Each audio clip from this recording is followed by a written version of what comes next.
Ain't this what they've been waiting for? You ready?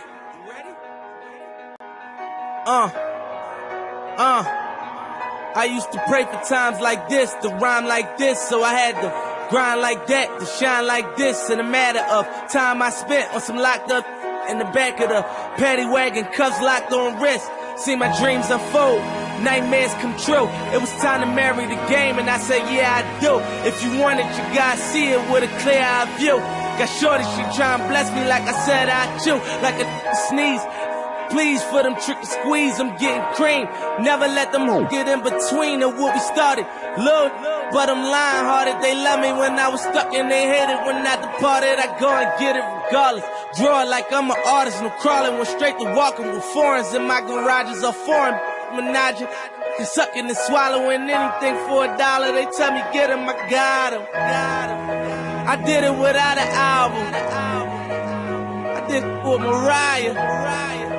Lord, I'm on fire. Icy as a hockey ring, Philly flyer. When I bought the Rolls Royce, they thought it was lease. Then I bought that new Ferrari, hey, to rest in peace. Hey, to rest in peace to the parking lot. Phantom so big, can't even fit in the parking spot. You ain't talking about my then what you talking about? Gangsters moving silent, and I don't talk a lot. I don't say a word. I don't say a word. Was on my grind and now I got what I deserve. Hold up, wait a minute. Y'all thought I was finished. When I bought the Aston Martin, y'all thought it was rented. Flexing on these, I'm like Popeye on the spinach. Double M, yeah, that's my team. Rose, the captain, I'm lieutenant. I'm the type of can that mean cast and grind like I'm broke. That Lambo, my new, she'll ride like my ghost. I'm riding around my city with my hands on my toes. Cause these want me dead, and I gotta make it back home. Cause my mama need that bill money, my son needs some milk. These try to take my life, they around, get killed. You around, you around, you around, get smoked. Cause these Philly I pull with me, don't around, no joke. No, all I know is murder. When it come to me, I got young that's rolling, I got throwing bees. I done did the DOA, I done did the KODs. Every time I'm in that I get to throwing 30 G's. But now I'm hanging out that drop head, I'm riding down no collar.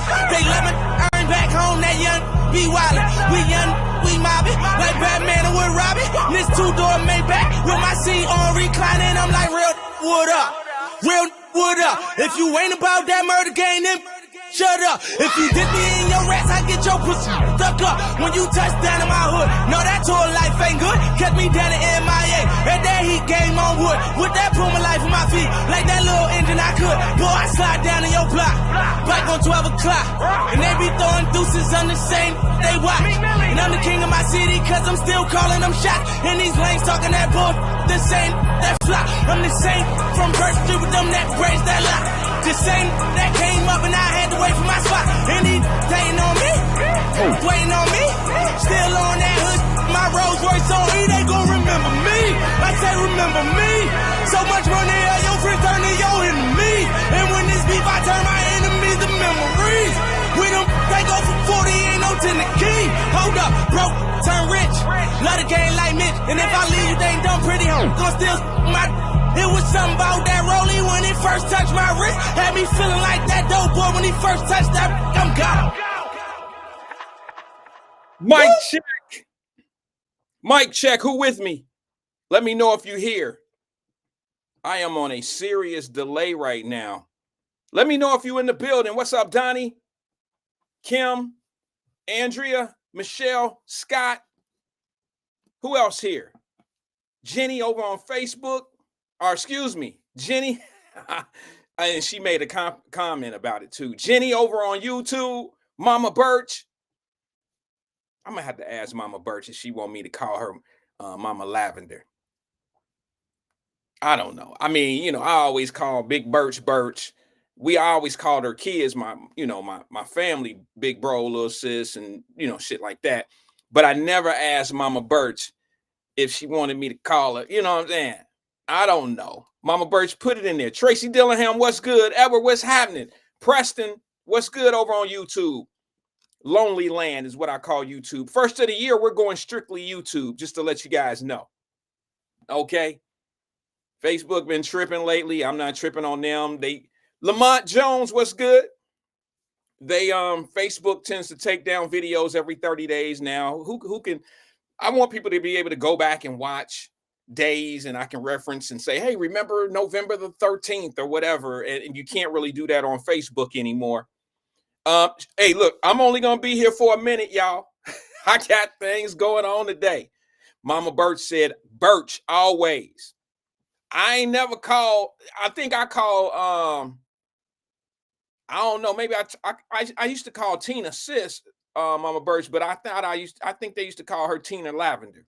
I mean, that's trying to do that off of some 30-year memory type shit. 30-year memory ago. You know what I'm saying? I don't remember. But I thought they called Tina like Tina Lavender. That's what I thought. You know what I mean? And like CC, I don't remember. But I know what my brothers was called. Big Birch. Jimmy Birch. You know what I mean? I just remember that. What's good, AK-47? Donna, what's good? She said no phones, please. Regina, what's good? Jenny, there she goes. She would move back over to Facebook. You should have stayed at YouTube. Angela Kinney said we're gonna work on getting you monetized on YouTube. I mean, you know, yeah, that's cool. And I think, okay, let's just do it. You know what I mean? My man, who was that? Drop Squad 52 been telling me for at least 2 years, at least 2. It may have been 3 years now. He's been trying to tell me what I need to be doing and get over there, get monetized and get this and get that. I just think that there's a responsibility that comes with that. And I just don't want to live within that responsibility. I'm making the choice not to do it because of the responsibilities and the things that come along with being monetized. I don't, first of all, it's not what I want to do. This is practice until I do what I really want to do in this space. All right. I promise y'all, once I get used to this and I get a little better and I get to understanding how this thing, how what I'm doing with you guys every day, how this thing works, and I get, you know, I know what I'm doing, then I'll have a better understanding. Right now, y'all, all I'm doing is sitting back. What up, Ed? All I'm doing is sitting back having conversations. AK-47, there's no responsibility. Yeah, it is. AK, it is. There's things that come along with being monetized. They don't allow you to play your music. They don't allow you to say and do certain things. They don't allow you to use certain clips. They don't allow you to do a lot of things that's in my repertoire. I don't like being, I'm a very independent person. It's their platform. Now, if it was Wyatt Live and it was my, you know, my hard drive, my shit, then I would do what I want to do. But I can't do that. So I'm limited. When I can't control what I'm doing, I don't give it all I have. It's like going to work every day. Now don't take this wrong, because there's some people in their cuticle right now typing and listening to what I'm saying. I don't mean this in a derogatory type of way. I don't mean it in a disrespectful way. I respect 9 to 5s, all of that. But I would never give a 9 to 5 all of me. Some of y'all that's sitting back there now, like, ain't gonna come in on payday. Y'all know y'all ain't coming in on Friday on payday. I don't blame you. I would never give a 9 to 5 all I have. You understand? I would never leave my 9 to 5 so tired that I can't work on my own shit. Oh man, listen, I got people right now that can vouch for this. I could call them right now. I could call them right now. Yamin Phelps, what's up, young man? I haven't seen you in ages. I shouldn't say ages. It's probably been a couple years. I guess that would be a couple ages.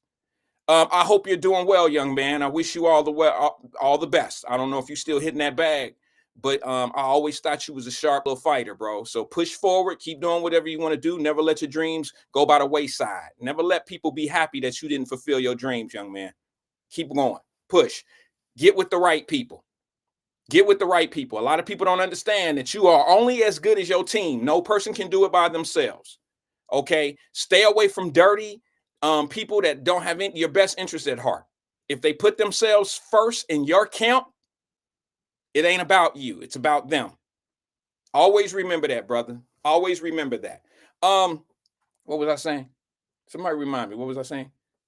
Don't remember. Yamin Phelps threw me a curve. But that all being said, he says, I'm coaching now. I hope it's some young fellas, because they couldn't have a better coach. You're a very disciplined guy. Never seen you say anything nasty about anything. Listen, Let me tell you how I judge people. I do judge people. We all judge people, Yaman. Okay, I judge people on the things as they say about other people. Even people that I don't necessarily care for. I don't talk about them in public. Yaman Phelps could probably tell you. There's a lot of people. Oh, my 9 to 5 thing. I'll get to it, Deanna. Thank you very much. There's a lot of people that I've dealt with in business. There's a lot of people I've dealt with just in the public in Cincinnati in certain scenes. I don't like them, but you'll never hear me say anything bad about them. I've never said, Yaman Phelps probably could vouch for that. There's some creeps in that industry. I never, not one time, said anything to that young man and told him not to deal with certain people. Now, unlike them, they didn't reach out. They told them, don't work with Wyatt. He ain't shit. He worse than a white man. Black people said that shit. It's so funny. It's so funny how we are our own worst enemies in way more ways than y'all really understand. And see how he said, right, definitely. That young man was amongst wolves. We all was amongst wolves. And not one time did I tell that young man not to go work with somebody. Not one time did I tell him, like, hey, don't do this with that guy. But I can call 3 people right now that watch this show, and they can all vouch. Yeah, that dude called me, man. He told me not to work with you. He told me not to do nothing with you. He told me this and that. That's how they are. And then I'm going to prove it today. I'm going to prove it today. Let me get back to the 9 to 5. I'm not afraid. I'm not ashamed. I'm not against a 9 to 5. But a 9 to 5 will never get all of me. Now, I shouldn't say this shit because I got people that work with me. They work for me, but I always call my employees team members. They work for me. They work for me, yes, but they work for themselves. I would never give a 9 to 5 all of me. You know what I'm saying? Because if you give a 9 to 5 all of you, you don't have time for you. You don't have time for what I told you when we first started Wyatt Live. And that is, hey, you have to LLC yourself. You have to start your own business. I don't care what the hustle is. I don't care if it's $25 a week that you're making yourself. I don't care. I don't care because $25 a week is no money. But it's the satisfaction of being able to create something or provide a service and you made extra money. And that $25 a week will not last long. And what I mean by that is you will go from $25 a week to $50 a week, from 50 to 75, from 75 to 100, to 100 to 200, 200 to 600, 600 to 1200, 1200 to 2400, 2400 to 4800. And before you know it, you'll be like, I ain't got time for this 9 to 5. I just ain't got time for it. I'm doing something every day that I love to do. And you might love your 9 to 5, but it's nothing compared to what you really want to do. I ain't never met nobody and said, you know what I want to do when I grow up? I'm going to sit at a cuticle all day and I'm going to listen to a bunch of ladies talk bullshit and they're going to be talking about each other. And when we go to lunch, we all going to smile at each other and in our faces. Then I'm going to call my girlfriend at home at night and we're going to talk about that bitch. I ain't never had no dreams of doing nothing like that. And I ain't never heard nobody wanting to dream like that. We all got dreams, baby. We all got dreams. You know, some pursue them and some don't. So never let a 9 to 5 boggle you down where you just doing the 9 to 5. Now, if the 9 to 5 is is it for you? If you're the vice president of some company and your next step is president, and that's what your aspirations are, hey, go for it. Do all you can do. If you're at your ceiling and you maxed out and you love doing what you're doing, great. This conversation, that piece of conversation was not for you. Okay, it was not for you. It was for somebody else. But couple things I want to cover today. It's funny. It's funny that I started out with that because I got a clip from a young lady. I was not going here. I was going to talk about the Bengals. I was going to talk about the Browns. I just don't have it in me to talk about my Bengals right now. My Bengals lost to the New England Patriots, which New England Patriots are a really good team. They have one of the best records, if not the best record in the NFL. And we lost to them at home in Cincinnati. And to be honest with you, I didn't think that we were going to compete with that team, although the defense played pretty good and played well enough to win. But when you have a suspended player, Jamar Chase, you have injured players, Joe Burrow, when you have your superstars out there, suspended, not playing, it's hard to beat the best team in the league as far as record wise. I didn't think we were going to win the game. I would have been shocked and I would have been super proud of my boys if we would have won that game. However, it turned out pretty much like I thought it would. I didn't know it was going to be as competitive. I'm happy about that. But what I'm sad about, to be honest with you, ladies and gentlemen, ladies and gentlemen, what I'm sad about today, ladies and gentlemen, is that was the end of my Bengals season. Yesterday, that was the nail in the coffin. It don't matter what we do on Thanksgiving night. From right now, if you're a Bengal fan, I'm never gonna die. I'm gonna die a Bengal fan. I'm never gonna let any doubt or anything like that sway me away. Anybody and everybody that knows my second team is Tampa Bay, and they got demolished last night. Even had to take Baker Mayfield out the game, but that's only because of my ties with Florida, living in Florida, and that type of stuff. I chose Tampa Bay as my team years ago.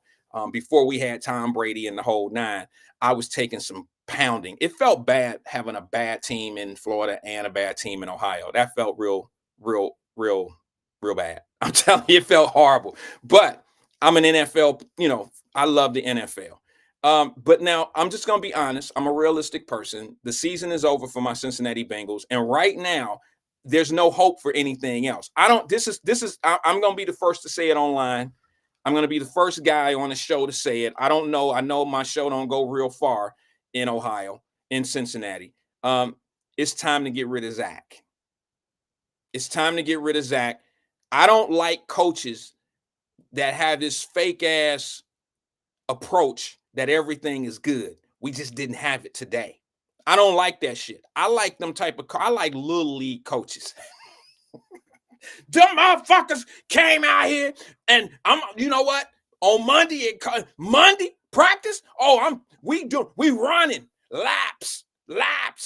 I'm not getting that out of Zach. Zach act like the businessman. He brings too much of a business approach to the Bengals. He acts like he's the opposite of Marvin Lewis when it comes down to us taking L's. When Marvin Lewis used to lose, Marvin talked to us like we were stupid, like we don't understand why we lost the game. Like, bro, there's some people out here that are not professional coaches and professional football players, but we truly understand how football works. We like NFL football. We understand chalkboard. We understand play design. We understand clock management. We understand a whole lot of shit about the game, bro. Don't come talking to us like because we lost, we won't get it if you tried to explain it to us. We get it.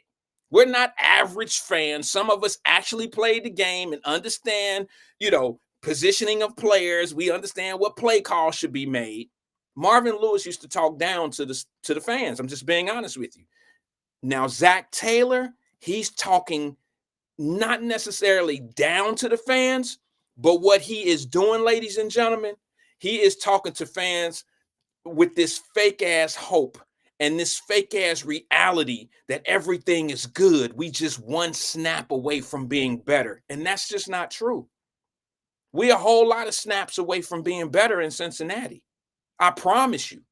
And I don't like my intelligence being insulted by coaches, whether it's Marvin Lewis or Zach Taylor. Zach, how you going to say we still in the runnings? Now, I'll give it to the Bengals on this. Yesterday, before the game came on, they put on the board out there, teams that's still in the hunt. And I'd be damned if they didn't have the Bengals at the very bottom with a 3. I think it was 3-7. You're 3-7 and you're still in the hunt. But when you only got like an 8 or a 9% chance of making the playoffs, I mean, it's not a 0 chance, but a 8% chance of making it to the playoffs. You need everybody to lose every game. It's not going to happen. And Zach is out here talking to us like we just one snap away. We had a bad day. We couldn't get it done on that one play. Bro, it's 4th and 1.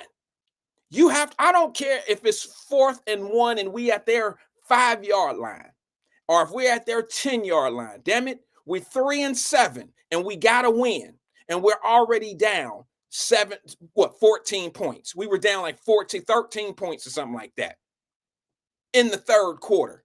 Bro, 4th and 1. Listen, I don't care where you are on the field. If you can't get a yard in the NFL, you ain't got no business on the field. If you can't call a play that gets you a yard in the NFL, you have no business play calling. I don't care who. I can take little red machines out that motherfucker and get a yard. I could take Elder. Shit, I'm sure Elder and Xavier and all of them can get a yard. But that's just crazy. It's just crazy the shit that they do. And look, Tinsley, number 82 for the Bengals, y'all got to get him on the field. We got to get Tinsley on the field. I've been saying that since training camp.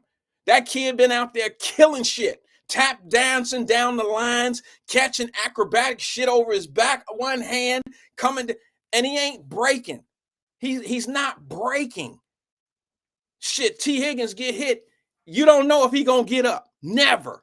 I like him, but he ain't no energizer. He ain't the type motherfucker that you can throw the ball to, and when he catch it and he get hit, you do hold your breath. Like, it ain't like Jamar. Jamar Chase is a energizer. He catch the ball and he gone. If he get hit across the middle, if he get hit, if he look like you done broke him up, no, he beat the defense up.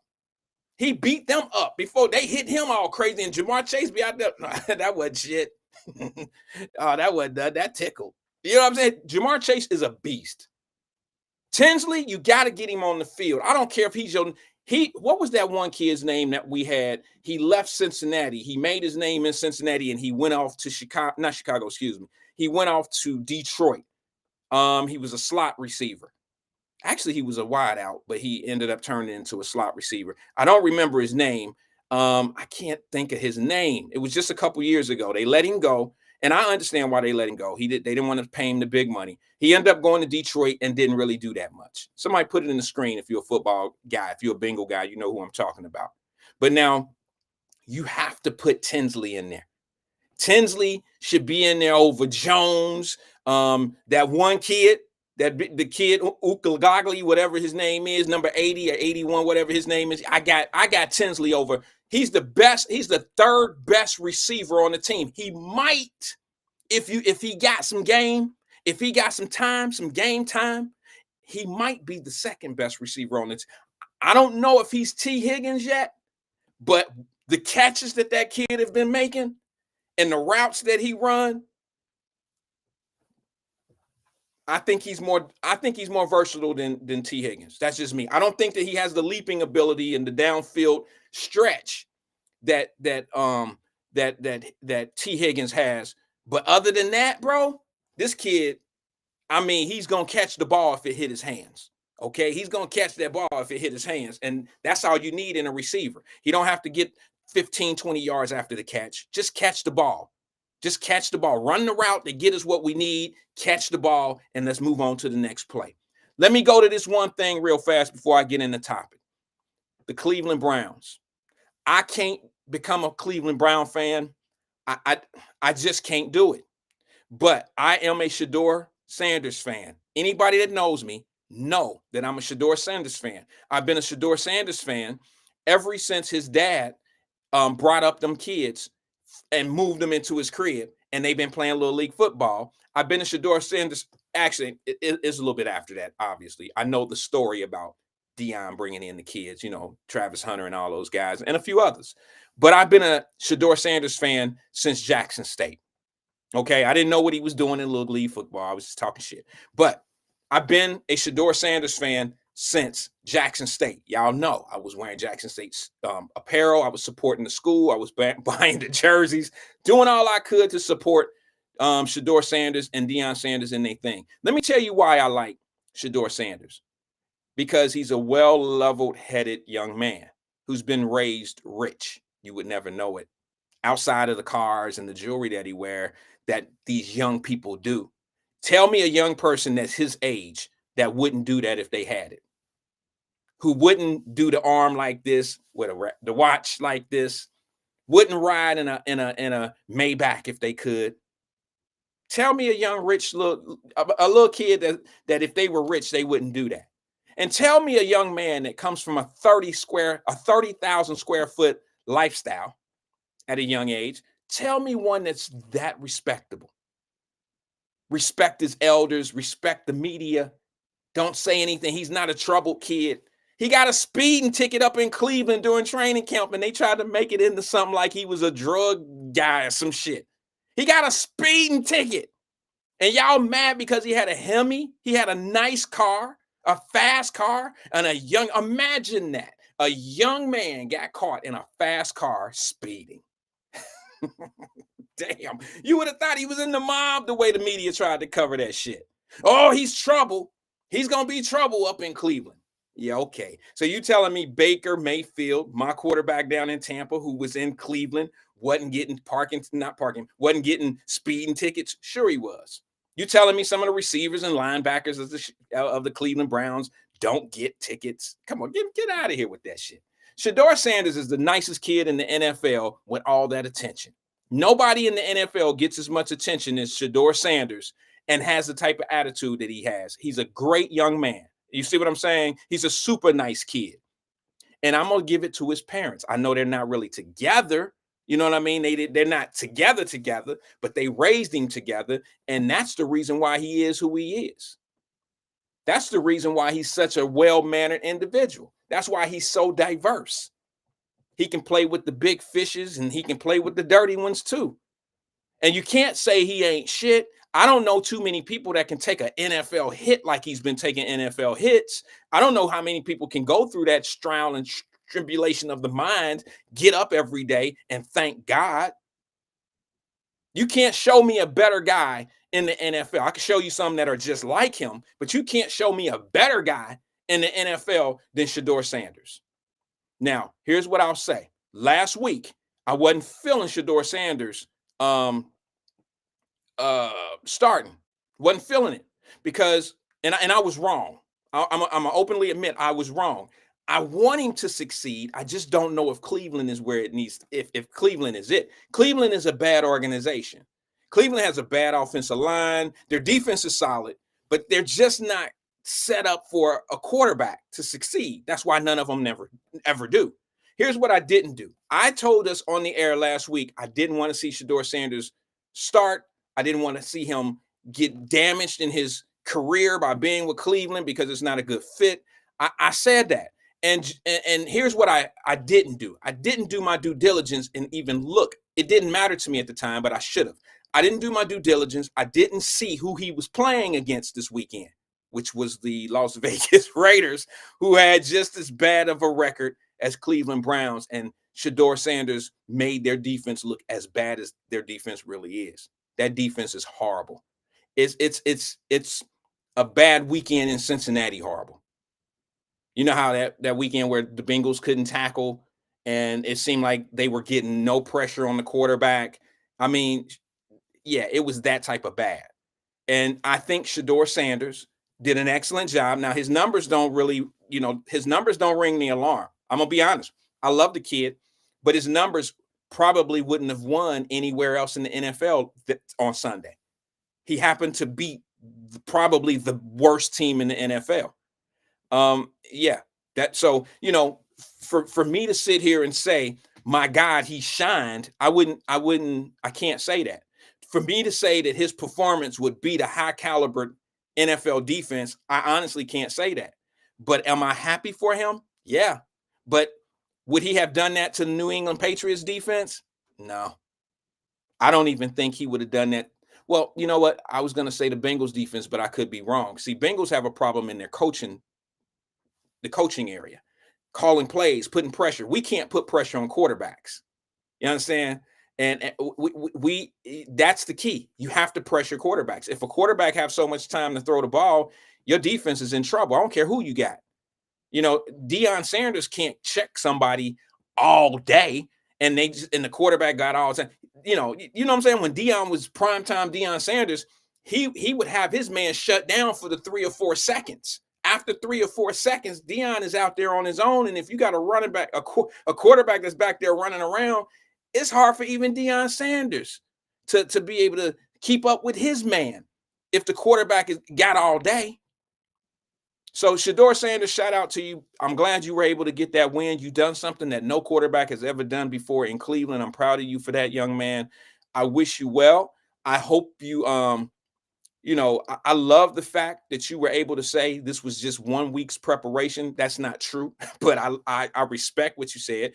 You've had training camp and you've had all this year to prepare for this moment. So I'm not one of those that you can say that to, Shedeur. You know what I'm saying? That I'm not one of them that you can say that you only had 1 week's practice. No, you had 1 week's practice with the first team. All right. Everything still moved the same. You just got better people out there with you. But the playbook don't change. You just got you got better people out there, and you got a better defense that's trying to keep you steady. That all being said, I'm proud of Shedeur Sanders. I'm glad it, worked out for him. I can hear the controversy now. Now, here's what I don't want, and it's never going to happen because people don't know how not to be this way. But for the people who say that they don't like him, meaning the coaching and the organization don't like him and this and this and this and that, I don't think I can agree with that. And the reason why I don't agree with that is because they drafted him. He gets a check every Monday. Who the hell go hire somebody that don't want to see him succeed? I mean, why would you pick the kid? He went in the 5th or 6th round. They didn't have to take him. They had already took a quarterback in this first or second round. They already a second round, I believe. If Fame here, he'll tell you. Why would they pick him if they didn't think that he was capable or didn't want him? Now, that don't mean that the coach wanted him. Now, that could be very well true. But you got to understand, if I'm the coach of the Cleveland Browns, I got to put the best guy out there for my job security. It ain't never personal. Why the fuck y'all think somebody would hire somebody, not like them? They do a great job, but if they do bad, I get fired. If they do really good, I keep my job. Why would I hate on Shedeur Sanders as a coach if he's my job security? There's only 32 NFL coaching jobs. Damn it, give me the quarterback that's going to work for me and keep my job safe. That's just the dumbest shit. But I didn't heard crazier shit in my life from people who always want to make it about personal shit. They always want to make it about some personal shit. And it's not that at all. It's some different shit. It's like, I got to go with the person I think is going to give me my best job security. Job security in the NFL is wins and losses. That's it. All right. Let me go to the phone lines before I move on to the things that we're going to talk about today. Good afternoon, caller. This is Wyatt. Who am I speaking with? Hello, caller. Let me see. Oh, my bad. Hello, caller. You there? Oh, hold on 1 second. Let me cut you up. Yeah, caller, you there? Yeah, I'm here. Edsel, how you doing? Hey, Edsel, how you doing, brother? I'm sorry about that. I hit the wrong button, man. My fault. That's good. That's what you're doing today. You're hitting the wrong buttons because you're pressing mine. Oh my God! Of all people, you Fame? Yeah, of all people, me. Wow, bro! I thought that you would be right on point of what I'm saying today, but I guess not. What's on your mind? What's on your plate? I'm not right on point on the last part, but something that you said earlier just really chapped my ass. Okay, let's go over that one first. You said that Marvin Lewis used to make us sound dumb. He used to make us feel like we was dumb, because when he was explaining wins and losses to the fans and the press. Did I say that? Yeah, that's exactly what you said. I didn't say that he made us feel dumb. I said that he. No, you said he tried to play us like we were dumb. Yeah, I think that he had a different type of way of how he would talk to the people in the press. He would talk like he didn't really have time, or like he didn't, like if he explained the actual situation that we wouldn't get it. I was getting those type of vibes from him, bro. Oh, well, there's an old saying in the South that goes, "Ain't that the pot calling the kettle black?" Okay. Okay. Explain. That's what you do. Try to play us like we dumb. We start talking about reparations and money. Y'all niggas don't need no reparations. You ain't gonna know what to do with it. That was your exact quote a year ago. No, it wasn't. I ain't never said no. Y'all God, niggas. Wyatt, please stop. I have never said. Come on, man. Wait a minute. Hold on. I'll agree to what I said.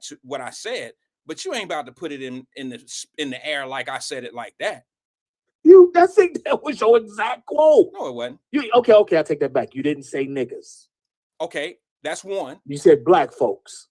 You said black folks don't deserve reparations because ain't gonna know what to do with the money. And then all your little nappy-headed pickaninny friends, I ain't gonna say her name, but she made very bad comment. That's why I don't like her today. She made a very bad comment about the kid who got killed at Withrow. She was up there, glossing you over all on the damn on your comments about black folks not knowing what to do with money. I was just like, really?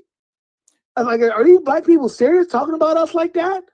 Yeah, okay. Well, if you didn't understand, and if you wanted to frame it that way, that's on you. That's on you. I can only frame it the way I heard it. No, you frame. You can hear things a certain way and frame it your kind of way. It all depends on where your mind is at. And I truly said, wait a minute. First of all, let's find a common ground in that argument. Okay, let's find a common ground. Did I say that we deserve reparations? Okay, maybe you didn't say no. You said they don't deserve cash reparations. I didn't see. Here's the thing. I never said didn't deserve. I've always said that moonwalk is slick. No, Go ahead, brother. I'm about to tell you exactly what I said because you opened up this can of kick ass. But I never said. I never deranged, but go ahead. No, I never said we don't deserve reparations. I've never said that. I've always said that we deserve reparations. I just personally feel that we deserve reparations in a different kind of way. I don't think that we should get cash reparations because it would be detrimental to a lot of us. Because number one, not everybody is going to do the same thing with the money. I don't expect everybody to do the same thing with the money. And what happens, Fame, when somebody gets a check for $150,000 and they do everything they're supposed to do with the money and they living off the residuals of that money, and then you get little Freddie, who then burned through his $150,000, but he know Miss Laverne got her money down there. He know that Fame Rothstein got his money down there. He know that Wyatt got his money down there.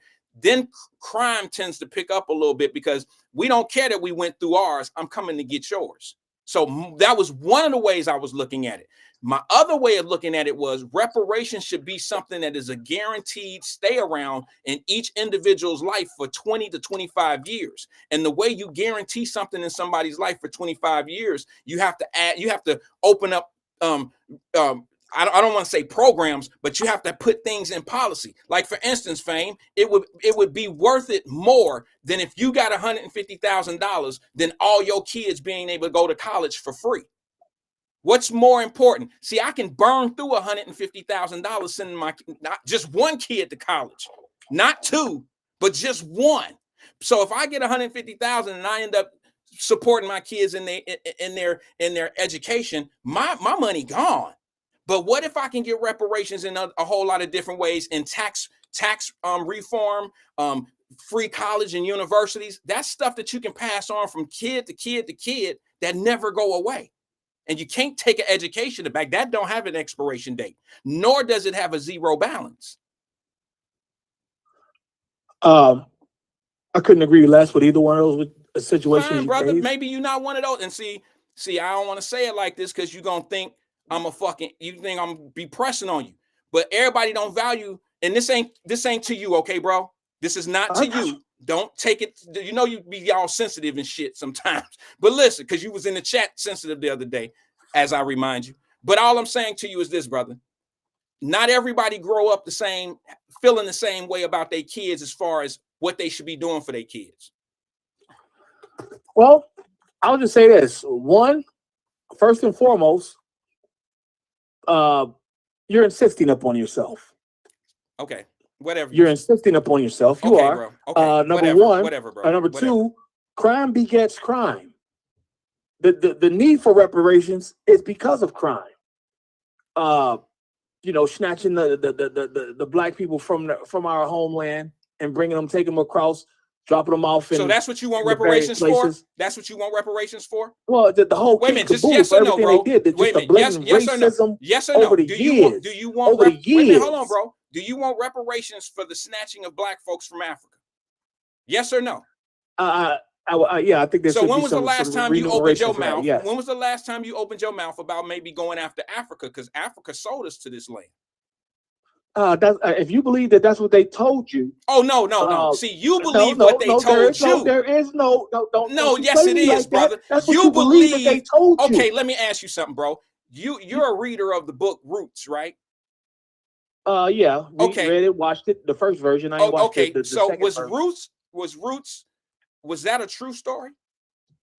Allegedly, yeah. No, it wasn't. It was a myth. And the reason why it was a myth That's is why I because said allegedly. No. Alex See, Haley that's what I'm saying. You gonna insult that brother like that? Bro, I'm using his own He words. came out with an anthology. Bro, can I finish? Go get the book Roots instead of watching the movie Roots, because the credits go by too fast. If you read in the front of the book, in the intro, it tells you that this is a mythical story about his family. This is that in the original print, or is that in a later revised version of the print? I can't tell you that. I'll be honest. You shouldn't say that. You shouldn't say that. So let's go on to the next one. That's not proving your point, bro, because I don't know. It's proving yours that you've been told some shit. No, I haven't, Fame. I've learned it. Us. No, bro, I've learned it. Now I ain't got time to sit here and tell you. We're not gonna sit here and have a conversation about what's true and what's not true when neither one of us was there. But the actual author of the book said that even the names and all the people that he used in the book, Fiddler was not real. There was a such thing as a guy that was playing a fiddle, but he was not a real person. The way that white people got us to this country, we were traded, bro. Those were captive prisoners from tribes to tribes. Don't get me on this shit. Let's talk about something else. What the hell you got to say? But it ain't like black folks. You don't know what you're talking about, bro. You got the American version of what the fuck happened, and it's just not what happened. So, okay, let's move on. What you think about the NFL this weekend? Because I ain't about to get up in NFL. The NFL should stand for insistence, fucking lying. You saying that's what you're doing right now. No, I'm not. I just don't have time. You're insisting upon yourself. I don't have time. But bro, you want to move on? Let's move on. I do want to move on. Let's move on, because if you blow through your 150,000 before necessary, that's what they call survival of the fittest. You didn't know what to do with it. So that's your problem. Okay. Not mine. You not win. My neighbors, not anybody else. But wait a minute. Did you say if you don't know what to do with the money? Yeah, that's your problem. That's going to become everybody's problem. That's what's wrong with us now. No, it's not. That's what's wrong with us now. Everybody want to say that's your problem. Our problem is a group problem. Everybody's problem. If you let problems just become problems, they become problems for everybody, not just you. I think you need to compartmentalize these problems to yourself. Like I don't give a damn about what happens in let's say Winton Terrace. I don't live out there. That's them people problem. That's not my problem. You've been given a nice lump sum of money. Get the hell out of there. That's not. If that's all you can do with it is move away from them people. Wait a minute, hold on. That's all you can do with it. But Fame, I love this because I know you genuinely believe what you're saying, right? And I know you really sincerely mean it in a good space. But I'm trying to tell you, bro, you can always move out of the hood, but the hood might not move out of you. So no matter where you think you're running from, the fittest. No. But what I'm saying to you is this, bro.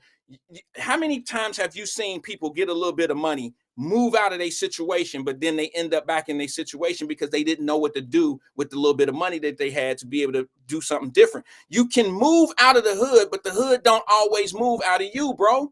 You see what I'm saying?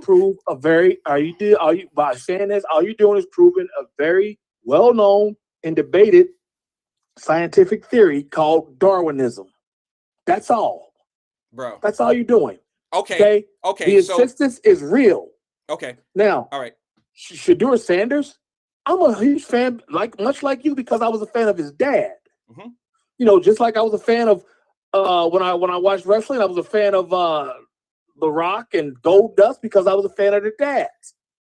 But a quarterback getting a speeding ticket, that shows a bit of irresponsibility. Oh my God, Fame! He was a kid. As the quarterback of an NFL, if you're the starting quarterback of an NFL team, you are the face of that franchise. And you're he got the face of a Fortune 500 company. Oh my God! So you're trying to tell me that CEOs who drive themselves in America, in the United States of America, they never get speeding tickets? We don't know. They're not as famous as Shador is or his dad. So we don't know. I'm sure they probably have, but it does denote some type of irresponsibility. It's not that hard to get a speeding ticket. It's not that easy to avoid a speeding ticket. You say it's not that hard to not drive 10 miles over the speed limit, in a town like Cleveland. Wait a minute. It's not that hard to not do that. So, Fame, are you suggesting that in your, maybe not, maybe this is just a far-fetched question. Are you suggesting that you, as a young man, didn't get a speeding ticket? You might have avoided a speeding ticket, but you never sped when you were a young man in a car? I don't know, but I never had a speeding ticket. Well, that's because you never got caught. And number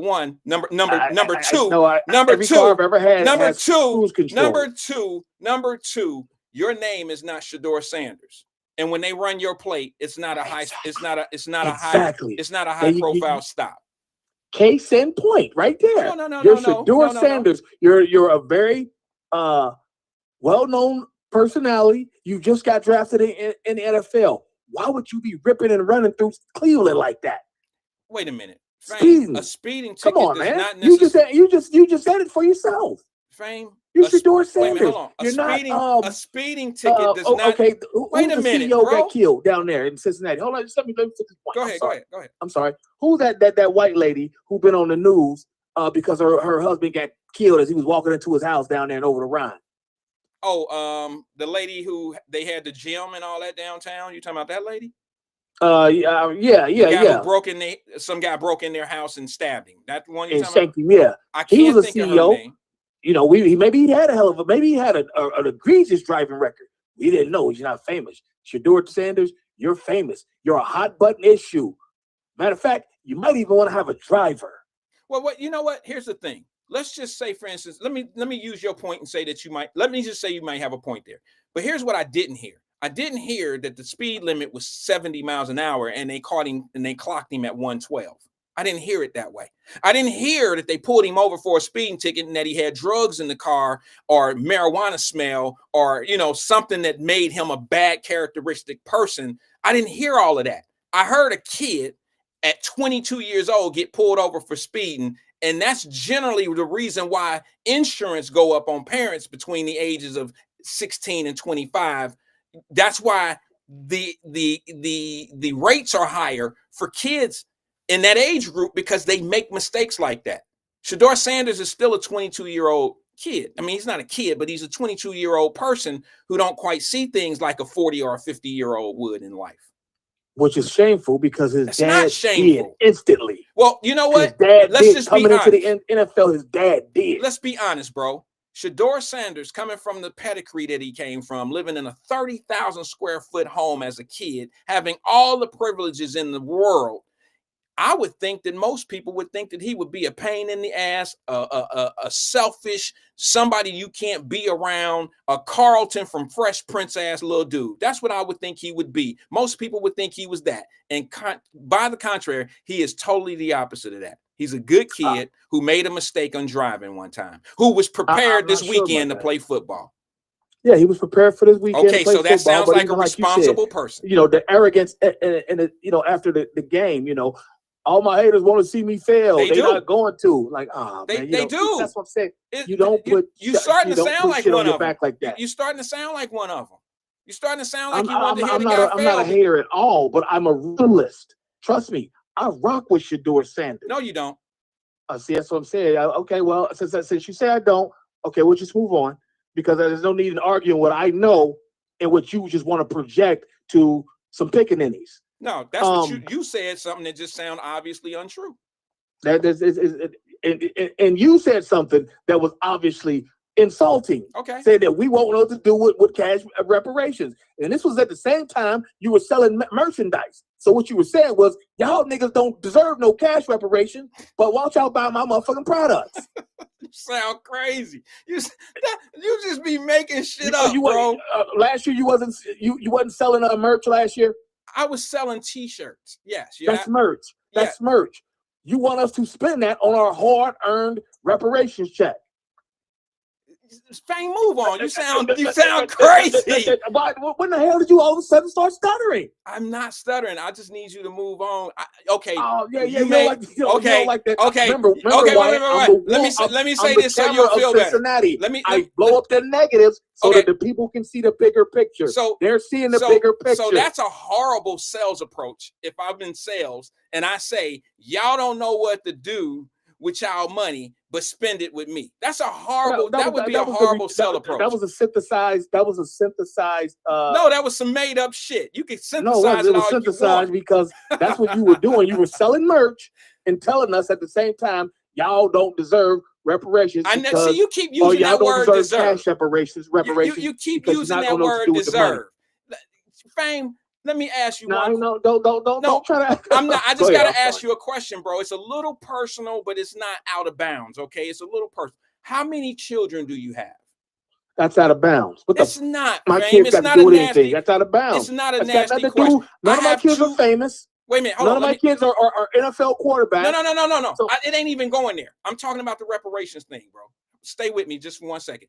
I'm not trying to be disrespectful when I ask you this. Fame, I have 2 lovely daughters. I have 2 children. Okay. Right. How many children? They want to know your backstory because you are the eponymous host of this podcast. No. So knowing a little bit about your backstory and family history kind of matters. But mine as a random caller, no. Okay. The reason why I asked you, Fame, if I may, if I can try to make it make sense, I know you were going to try to make it into something that it's really not. You deep diving somewhere, it's not necessary. I was only asking you that, brother. You deep diving somewhere, actually, it's not necessary. No. Can I get it out? Can I get it out? Can I get it out? Can I get it out? Go ahead. Can I get it out? Go ahead. I was only asking you because I wanted to know how much college tuition you have to pay for, because you're the type of guy that send their kids to college. You tell your kids how important it is to go to school and to, pursue your dreams. I see you as that type of person. Okay. So I'm asking you, if you have 2 or more kids, which I think you do, if you have 2 or more kids, how long do you think a reparations check of $100,000 or $150,000 is going to last you for all the things your ancestors went through? And all you got is to be able to pay for your kids. You can't buy land. You can't do any of the things that reparations should be able to put you in a better position to do. You see what I'm saying? All I'm saying to you is, and I never said we don't deserve it. I'm the one who said we do deserve it, but we deserve it in tax exemptions. We deserve it in state school funding. We deserve it in so many different ways that we can continue to have it for decades, not just one piece of money. And if it lasts, oh well. And if it don't, oh well. There's other ways to make 150,000 look like 1.5 million. That was always my way of looking at it. I just don't think that $100,000 is going to go as far as you think it is. And then when you got people that burn through theirs, you think you're going to escape those people by moving away from them? That's not how that's not how it works. That's just not how it works, bro. I bet crime in your golf course is damn near non-existent. What are you talking about? The guy who I'm talking to on the phone lives on a golf course in Florida. I can almost guarantee you that the crime rate on that golf course is very non-existent, damn near. Almost zero. Because criminals know there's certain places I better not go. I'm going to get caught instantly. But I can keep knocking heads off in Laurel Homes, Wing Terrace, the Faye, because half of the community ain't going to call the police. And another portion of that is the police ain't gonna be that quick to investigate the case. So therefore, they know what to do. So basically, what you're saying, they ain't come up there fucking around on your golf course. So wait a minute. So basically, what you're saying is, if black people get reparations, there won't be any more black crime. I never said anything about black people. I said residents. Whoa. We're talking about getting. Let me get your tongue for you. No. We're talking about getting money, and then you saying that people that live a certain way, crime ain't going on in their neighborhoods. Is it because they have money? You said it's the community value. Wait a minute, hold on. You see somebody. You see three teens up in your neighborhood on your golf course. Two of them's got dreads. One of them's got facial tattoos. They all got on clothes that smell 3 days old and pants hanging to their knees. You gonna look up and take account of them people. Stop fronting. No. What I'm cut that whole down shit with me. Hold on, bro. This is me. Wait a minute. I'm your brother. No, bro. What you trying to say to me? What you're trying to tell me is that if we were to get money, that we would no longer commit crimes. That's what you're saying. If we were to get reparations, all what I'm saying. Wait a minute, hold on. You just said living in a certain neighborhood and there's no crime in that neighborhood, so there's no worry there. So that means those folks have money, right? That was your suggestion, right?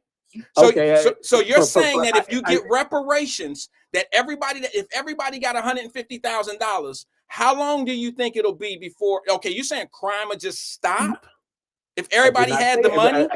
No, it's mentality. It's mentality. What causes those mentalities? Just that always the lack of what? Thirsty and hungry. No, the lack of values, what? So let me ask you values, something. Lack of mental and personal value. No. Okay, so money is going to change that in an individual? I don't know if it'll change them. Okay, but, what was your point? So what was your point? So what was your point in what you said? It's like it's like what's that big woman name? Let's take a long walk. Y'all know who I'm talking about, that singer. Like she said when she first came out, she's like, the difference between a hood and a neighborhood is sweeping off your porch. The things you value. Fame. You understand me? No, I understand exactly what you're saying. Do I agree with it? Not necessarily, because you're basically telling me that everybody should just get their money and don't worry about what they do with the money. And I don't have a problem with getting the money. Yes, that's exactly what I'm saying. I know. Run me my check and get the F out my way. Well, I'll take it from there. All I'm saying to you, brother, is that there are other ways that are doable. I don't ever think the United States of America is going to give us black folks a check for reparations. It wasn't even talked about the first time we had a black president. All right. But black folks ain't gonna get nothing that we supposed to have. That's not true. That's not true. There are black folks. We'll never get nothing. We'll just always get little crumbs and whatnot. Bro, listen, I don't want to argue with you. No, you're not gonna argue this.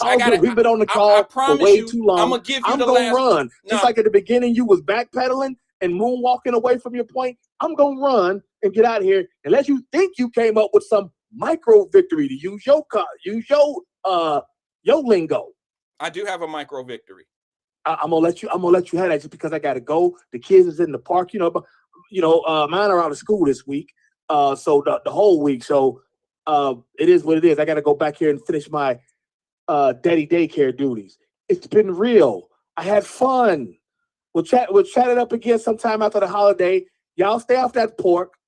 Like Ghostface Killer said, fast from the hog, y'all. Grow up. Oh! All right. Thanks for engaging with his fame. I don't agree with him, but that don't mean I don't love the brother. I appreciate what he said. I don't agree with it. I'll give you a perfect example. Tulsa, Oklahoma. There are black folks getting reparations out of Tulsa, Oklahoma because of some land that was taken, because of some business losses. You know how they treating them? They're getting them free education. Black folks in Cincinnati should know. There was a young man that visited the radio station who told you he's in grad school because of reparations that the state awarded all families from that area. That's what reparations can do for you. It can send generations of your children to universities or trade schools, and it can help educate us and put us more in a winning situation. Just giving somebody a check, you see people winning the lottery all the time. You see people winning the lottery all the time, and then in a matter of time frame, they're broke. They have nothing to show for the money. They just don't have anything. And then what do we have? And all I'm telling you is, I think personally, just my personal opinion, there are so many other ways. How would you feel right now if you was working at your 9 to 5 right now and you were under the reparation rule whatever it is, code such and such and such and such, and you got your whole gross check. You got your whole check, the whole gross. How much more money would be on your check right now if you wasn't paying 27% taxes to the government? Now, I know it's somewhere in the realm of about 32, 33% comes out of your check, but that's taking out some of your medical and all that. I'm talking about the gross that you earn, your earnings. How would you feel if you were tax exempt? That would go a lot more further at putting food on your plate. There's a lot of things that you could do with that extra money. How would you feel if you don't have a college tuition bill? How would you feel if you didn't have to set a couple $100 a month away for your children's college in the next 10, 15 years? You see how much money you clear up? You know how much more you can do with that money? What if you could buy land and it was tax exempt? What if you didn't have to pay property taxes on that land? I mean, maybe we all just don't think the same. I'm looking long term. I didn't mean to insult Fame, or am I trying to insult anyone else when I say this? But that's how we get out hustled. Some people think generations for their people. Some people look long term. Some people do that. Some people look for the weekends and some work for the month. Okay. And I'm just telling you, you have to stay frames ahead of this type of stuff. I would rather be tax exempt. Give me a 25-year tax exempt status. Whenever I buy some property, whenever I buy anything that involves me paying taxes to the government, I would rather be at an exempt position. If I got a 9-to-5 and I got a check, pay me my gross minus my deductibles for my health insurance and all the other things that come. That's just my opinion.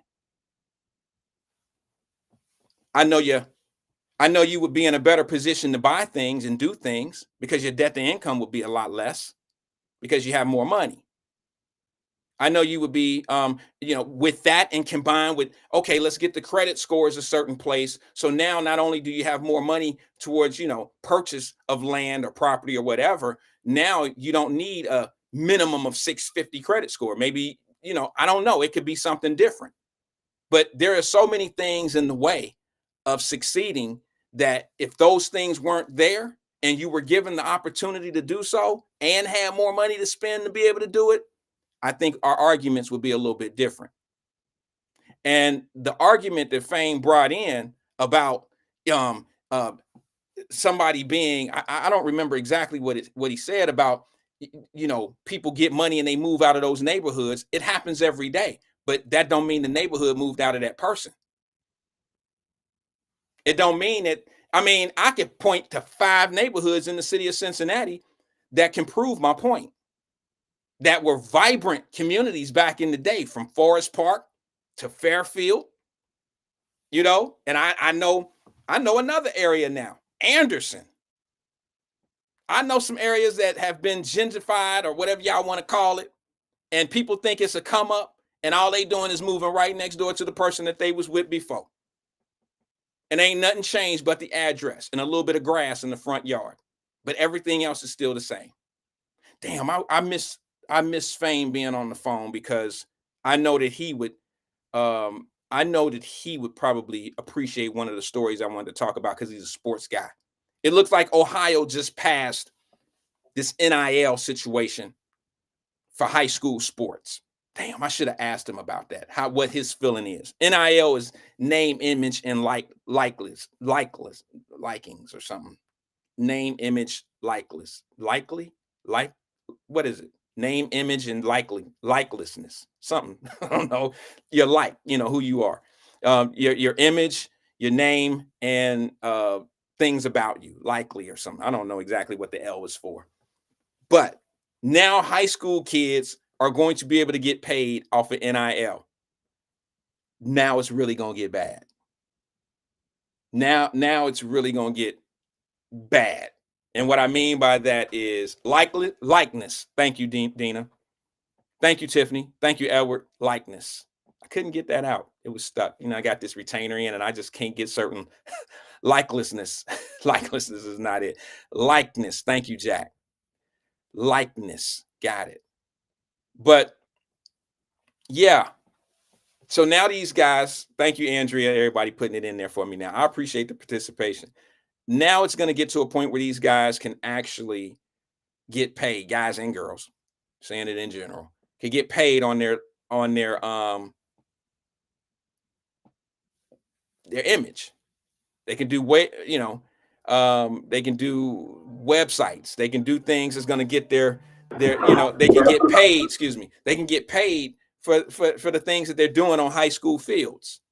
They can mix it with TikTok. They can, start doing TikToks and all this. My question is, if you're a Cincinnati public school athlete, how does the school piggyback off of that? In other words, even in college, if you're at Florida State University, okay, and you're doing NIL, the school get a percentage of what you get if you're wearing their apparel. You can't get out there in a Florida Gator or a Florida State Seminole uniform and jersey and get out there in TikTok world and advertise and be rocking their stuff. It becomes way more business. You got Nike involved, you have the school involved. These are all licensing deals. So maybe the high schools will find a way to get these kids a few dollars in their pockets by help licensing the things that they do. Like, for instance, you can't just take Taft High School and go make apparel and go sell it. The Cincinnati Public Schools can actually stop you from doing that. So I'm wondering if they're going to find a way to profit off of this NIL deal. Is this going to be open for public schools to be able to make some money off of it? I'm curious to know. I'm going to see how this, since it just passed, I'm curious to know how it's going to go. Vernon, let me see what he said. He said, give me mine up front. I don't trust the government to remember for 25 years that I'm supposed to be tax exempt. We get another Trump in there and he can just tell the IRS to stop taxing my ass again. Oh, okay. I guess if you look at it that way, that makes sense. The same guy that's trying to get rid of the IRS. And I guess you have a point. I guess everything and anything can change. I just don't know if people are actually looking at the bigger picture here. But that's okay. We can differ. Here's what I don't want to do, Vernon, Fame, and a few others. And I respect everybody's point of view. But I ain't going to argue because it's not going to happen. I don't think either one of them is going to happen. So it's no sense in us falling out because of some shit somebody ain't going to do. You know what I'm saying? And no matter how I huff and puff and try to blow some shit down over here, it's not going to make the government or anybody else or any points that we're trying to make about these situations. It's not going to make it happen. All right. So no sense in us falling out because of some shit that's not going to happen. You know what I mean? It's almost like us falling out because one of us think Mary J. Blige looked better than Halle Berry. It's like pointless. It doesn't really even matter. We ain't gonna get neither one of them. All right, so let's keep it right there, brothers. I think it's great conversation. I can show you how people have been used and fallen out. You can go back all the way to the city of San Francisco when they used reparations to get people all riled up, and they put it on some local bill thing they were trying to pass. And the same people that started them to get all riled up and say this is what we want to do, they end up turning it down and not letting it get on the bill. You see what I'm saying? So what I'm not going to do is I'm not going to fall out with my brothers. I'm not going to fall out with my sisters for some shit that somebody else ain't going to do, that you and I can't even control. I'll give you my opinion about that. But I just think, quite honestly, if they could do it for the black folks of Tulsa, and y'all should know it. Y'all listen to the radio. Y'all know there was a young black man in the radio station. I don't know how long ago, 6 months maybe ago. It was this year in 2025. Y'all know it was a young black man in there who got all his school paid for, tuition, books, housing, all of that. And it was part of a reparation plan that Oklahoma did for the victims of Tulsa. Now, I ain't heard anything. I haven't heard any reparations bills come across anywhere that has even made a step towards giving anybody anything other than that right there. So I'm on the side of what's already being done, how we can benefit from it, how we can add to it. I'm on that side, because if it's already in motion and it's already been proven that it can be done, then I'll fight for something that I see active versus something that I just don't even see ever going to be active. That's kind of a tailspin for me, quite honestly. All right, so let's move on. Let me go to the phone lines, man, before I get into, because Fame threw me off. I wasn't talking about all that, but it's all good. I'm open for whatever we talk about. Cool. Good afternoon, caller. This is Wyatt. Who am I speaking with? Hey, that's your boy, man. You know. Hey, what's up? Twin, what's good with you, brother? You know my name, man. Say it, Twin, man. Oh, don't do it like that. Fuck, man. Don't do it like Told that. you act funny when you got them suits on, man. You need to go back to the hood, the jogging suits, man. Now, what's up? What's up on your with mind, Wyatt? man? What's on your mind, brother? What's happening? I can't call it, man. Yeah, it's been a good day. I hope everybody be blessed this week, man. Thanksgiving. It's about giving and caring, you know, caring for the people and everything. That's what's up. That's what's up. Okay, what's good? Hey, man, did you talk to Trump today, man? Because I've seen it in the chat, in the Wyatt Lab group chat, that I told you so. And I say, yep, that remind me of Wyatt when he tell us. And if things hit the fan and people don't understand, I say, he must have talked to Trump today. Now, when Trump said it was a good thing about Shadur and everything, getting a start, and people looked over him to give somebody a chance. Oh, you ain't see it in the chat? I didn't see that, bro. Is it in the Wyatt Live chat? Yeah. Oh, you mean the messenger posted group. And he said, I told you so. Oh, and I said, it sounded like Wyatt. Oh, okay. Okay. Now, I didn't see that. I did see that there was some messages in the Wyatt Live messenger group. Yeah. I came straight in from the office. I didn't look at anything before I came in and hit the power button. So I'll look at some stuff when I leave here. Yeah, so it's been a good day, you know, and did you listen to the mayor today on the radio? Didn't have time, bro. I'm a little swamped right now, and I'm not. That's what's up. I know, because the same message. I told y'all so. And people get mad at me because of my delivery and how I speak. And I got on there today, Wyatt, and everything. And I told them, man, we need to. I don't call them half tap. I say half flat, because we need some insurance around here. And people think I'm a joke and it being funny. No, I'm not being. I'm keeping it real, man. I'm a real gangster, man. Y'all just lollygag and want to throw them old weak ass questions, ask him or act like he human just like us and whatever. He talk like us. I mean, he don't talk like us, but he speak English just like us or whatever. He the man. He ain't nobody. He just like us, human. So if we got an issue, whatever, we can address it with him. And my concern is this, man. You look, Wyatt, you've been to big cities, man. You've been in Chicago, Detroit, and Cleveland, all up. Around close to where, you know, public transportation, the L train and the CTA and all that. Yeah. Public transportation, Wyatt. Anytime, Wyatt, you got a government building and you got pedestrians right there catching the train or whatever, it's always law enforcement engaged, man, around there. So I'm like, you move in Government Square, you got a federal building right here, you got a courthouse around like a mile away from there, and you mean to tell me you ain't got no police surrounding this? Come on, man.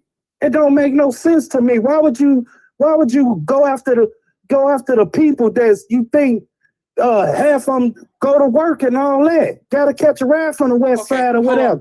Transportation. Twin, So, I'm a little confused because I wasn't present for the conversation.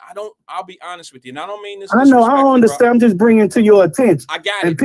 And people don't understand how they go move Government Square if they talking about it. They move the liquor store. You should have cited the liquor store. You should have said, hey, you keep doing this, we go give you tickets or something like that.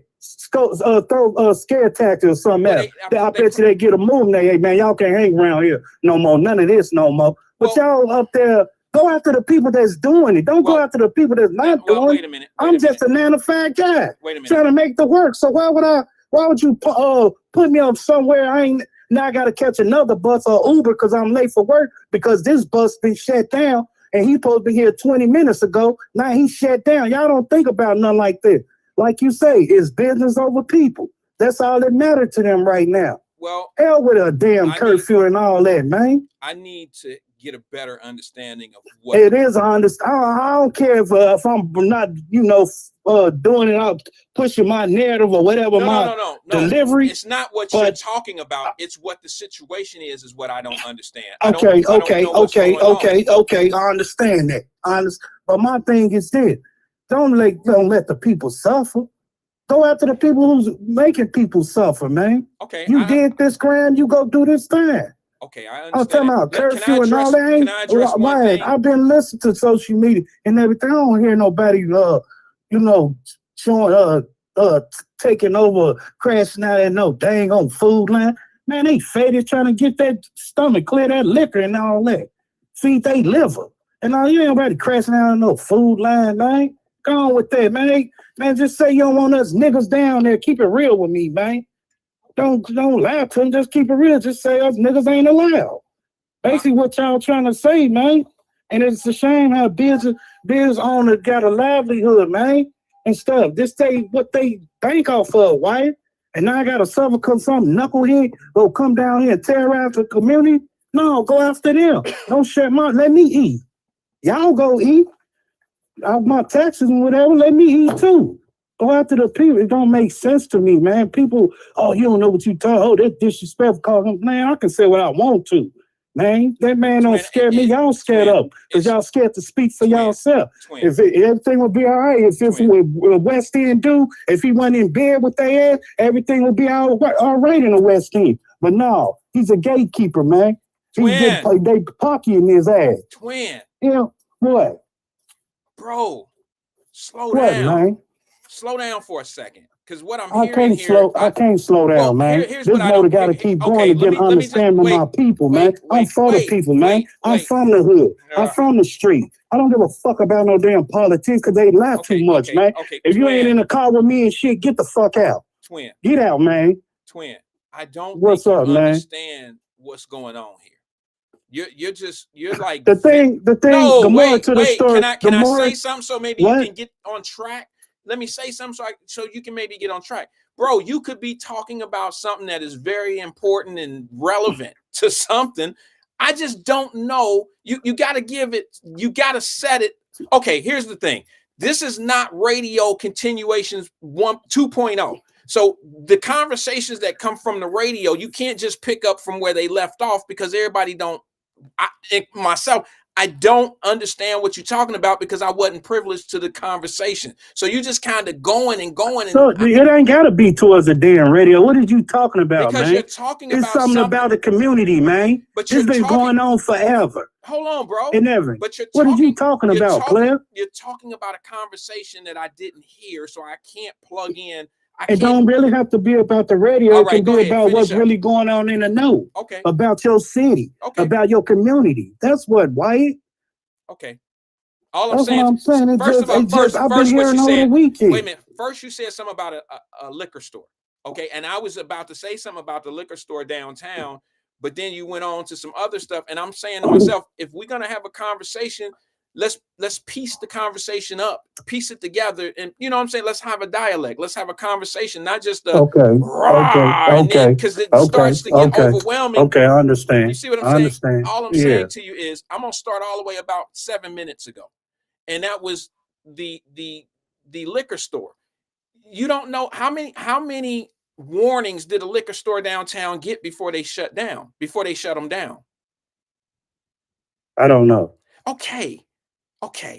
So before you say that they shouldn't have done a company or a store a certain way, you might want to have the information of what did they actually do before they were violated to the point of being shut down.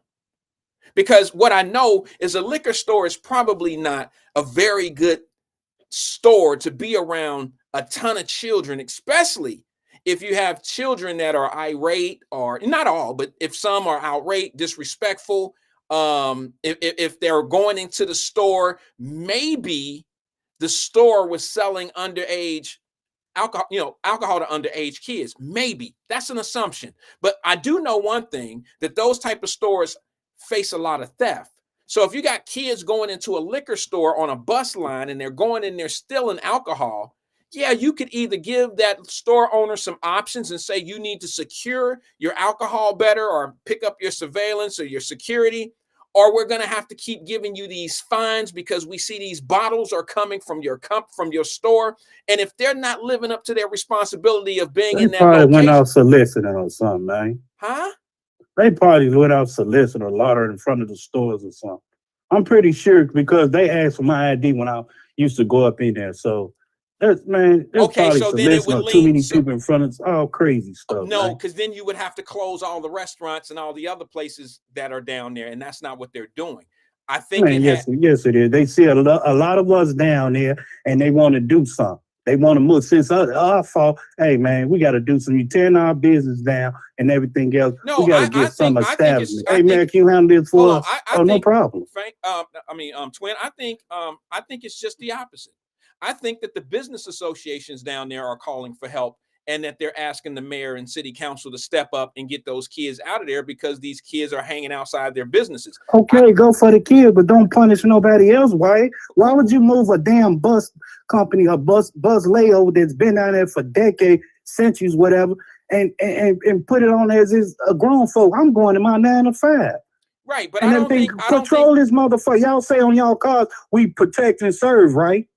What do y'all duties, man? Wait a minute. But y'all want to sit back and give me sit back and behind a building and hide and run and get plates and stuff.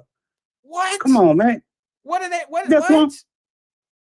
Come on, man. Police, man. If you look at this, I ride around the city, man. They sit back in the cut, man. They rather give a damn ticket wherever than to go serve and protect the motherfuckers that's clowning downtown.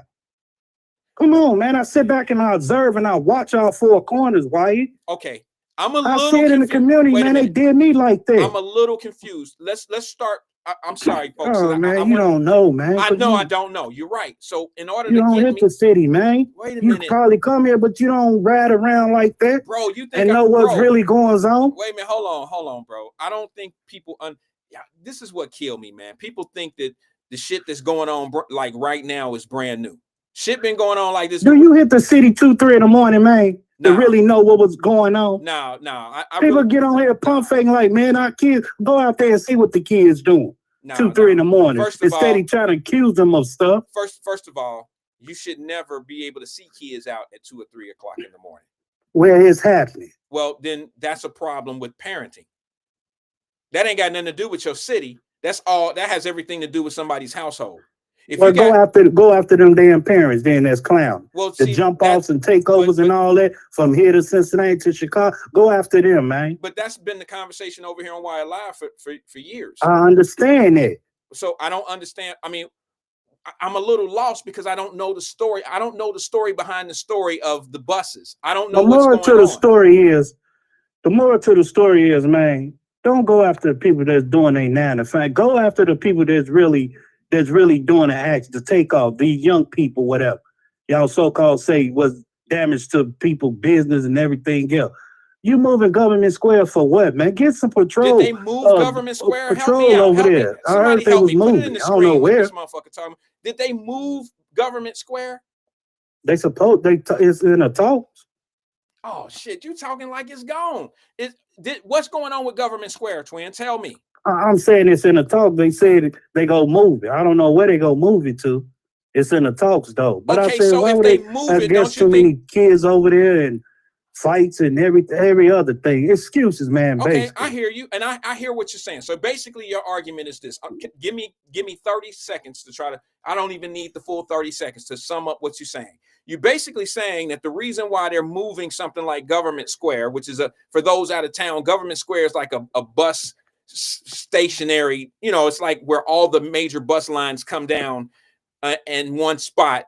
It's a transfer spot from one bus to the other bus that's going in all these different directions. So basically what you're saying, Twin, is that they're about to move Government Square because of the actions of some kids. Yeah. Okay. Now, don't you think that if Cincinnati Metro or Metropolitan, Metro, the bus company, don't you think if they do that they're going to make it conducive for, all the bus lines to be able to maneuver the way they need to maneuver? What are they taking from the people if they just relocating something. They're not taking it away. They're not doing away with it. They're just relocating it. So what would the people be losing? I'm saying people be losing, like, say for instance, you get up, you coming from say Evanston or Avondale something or whatever. Now instead of you getting off at Government Square, you might have to get off over there by the CMHA and walk down. That probably be they new Government Square or something like that. So why would y'all do that? That's not right. Well, I have to walk a mile now just to go to work. Okay, touche. I'll say y'all have to think about think about things like that. I get it now. now. I'm used to getting off at the casino. Now I gotta walk all the way up there from where's that Mad Frog where that club used to be right there on where's that is? Why Kroger's at up there by UC. You have to walk down to the casino. Okay. You got to think about things like that, man. I hear you. And now your argument is instead of making all this diversion, like all these different routes and rerouting stuff, just take care of the problem, which are the people who are causing the problems. Exactly. Okay, I buy that. I agree with that. Cities, damn, I get that. I said I get that. I understand what you're saying now, but that's my concern for the people. That's twin concern. Hold on, you've been used to catching this bus 20, 30 years, getting off the wreck here right here, and the only thing I got to do is walk 1 block or half a block or probably a couple of feet, I'm at work. Now I got to go way up here, walk a mile down just to get to work. Okay, let me add something to your point. Okay, I want to add something to your point. There'll be a better connection to that. Okay, let me add something to your point. When they make those, well, let me just say something before I add to your point. When they make those reconnections or those, those reroutes, they're probably going to make it a little bit more conducive for the, where you may not have to walk as far for those connections. They got to make, they got engineers that do stuff like that. They're going to make it, convenient, I would think. I would think that they would make it convenient for their customer. That's what I would think. But now here's what I will say. You saying they saying the plan, but lay out the blueprint for us. Let's see the people. So because I'm not going off what you damn mayor and council people, because y'all fucked up already in this damn city anyway. So let me see the blueprint. Like, oh, that's a better idea. Well, I'll go with that plan. Wait, let me ask you. So are they moving the entire Government Square, or just certain routes? Probably. I mean, if it's some route buses or whatever, somebody told me I'm pretty sure they're gonna have to move. Someone said they're not moving all the routes. If you know more about that, put it in the screen. They said they're just moving certain buses. So I don't. So they moving certain buses. Well, shit. You tell me. You call with the information. Well, I got the way they really, said. I'm assuming that they moving the whole Government Square or something like that. So since they put that in there, what's the route and all that they move? Is us coming from Avondale, Winter, or something like that coming from the hood? Or is they gonna keep the one bus 4 and all that coming from Fields Erler and all that, Montgomery? Come on, man. It's gotta make sense, man. Okay. So I guess they go put us in North Side somewhere. I don't know, bro. I have a hard time having, all due respect. This is like a hypothetical. This whole conversation, because I know it is. Then what's the point of being mad? I'm not mad. It's just concerning. I'm not mad at all. But it's concerning. If you go say something and lay the whole blueprint out and say, this is A and B, C, D, and end with Z. Okay. That's my thing, man. Okay. So I don't know. Like, I know it's bathroom time, but hey, it is what it is. I gotta use the bathroom, bro. I ain't even gonna lie.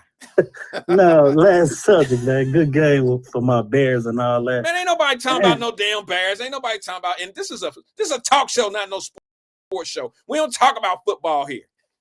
You said we can talk about anything we want to. When I first got on Ms. Wyatt Live, you said we can talk about anything we want. I've been talking about the Bengals all morning or all day, so I was just kidding. So you go pump fake now? No, congratulations to the Bears. Y'all doing okay. Y'all ain't gonna do shit with it, but y'all doing all right. Okay, I'll take that. I'll take that. From somebody. I'll take that. I ain't gonna tell you. Look, I was an 85 Bears fan. 85 and 86. It all. Wow, you say 85. I want you to act like this in 2025. Then. Nah, I can't. Be that same white. I can't. I can't. Nah, real talk. At the end of the day, man, it's just about concern about the people, man. That's all that matters. Well, then you know what? I get your passion. I understand. It's just it's just how it came out. I was lost You because, right. like I said, You right. I don't You right. know what You you right. were You talking right. about. But yeah, you think how what should do? You think he did a good job? I think he played well enough to win, which they did. But I Yeah. don't know if the way he was playing yesterday, and this is my guy. Like I got a jersey. Yeah. Like I want to see him succeed. I wanted him in the game. I went to Cleveland. You know, the first game of the year when Cincinnati played Cleveland, I went to Cleveland. I really wanted to see, you know, Shedeur Sanders get in the game. I watched him warm up. I was, you know, right there, and I'm like, I'm cheering for the kid. I've seen him since since he's been in college, and I've supported him. You know, I've supported him. I want to see him do well. I just don't think Cleveland. I would rather see him be the quarterback in Chicago than in Cleveland, because Chicago knows how to. They know how to, they know how to prep a quarterback. You know, they know how to put a team together and put them on cruise control. They know how to mentor a quarterback. I don't the spot for him. You know, I just they said like 45 quarterback as a franchise. You see that? I saw it yesterday. You see it? Yeah. I was like, wow, 45 quarterback. Quite honestly, bro, I'm gonna say something that people ain't gonna like. They're gonna think I'm hating on Shedeur, but Shedeur ain't gonna change. The only thing he gonna change is that record that happened yesterday, and that was the fact that he was the first quarterback in all those years to ever win a opening game for him. Yeah. You know? Is his brother? Did anybody pick his brother up or no? No, not yet. Maybe he'll get a chance. You know, right around this time of year, people get invited. But here's the thing: I'll be honest. If you're not on somebody's practice squad right now, chances are you're probably not.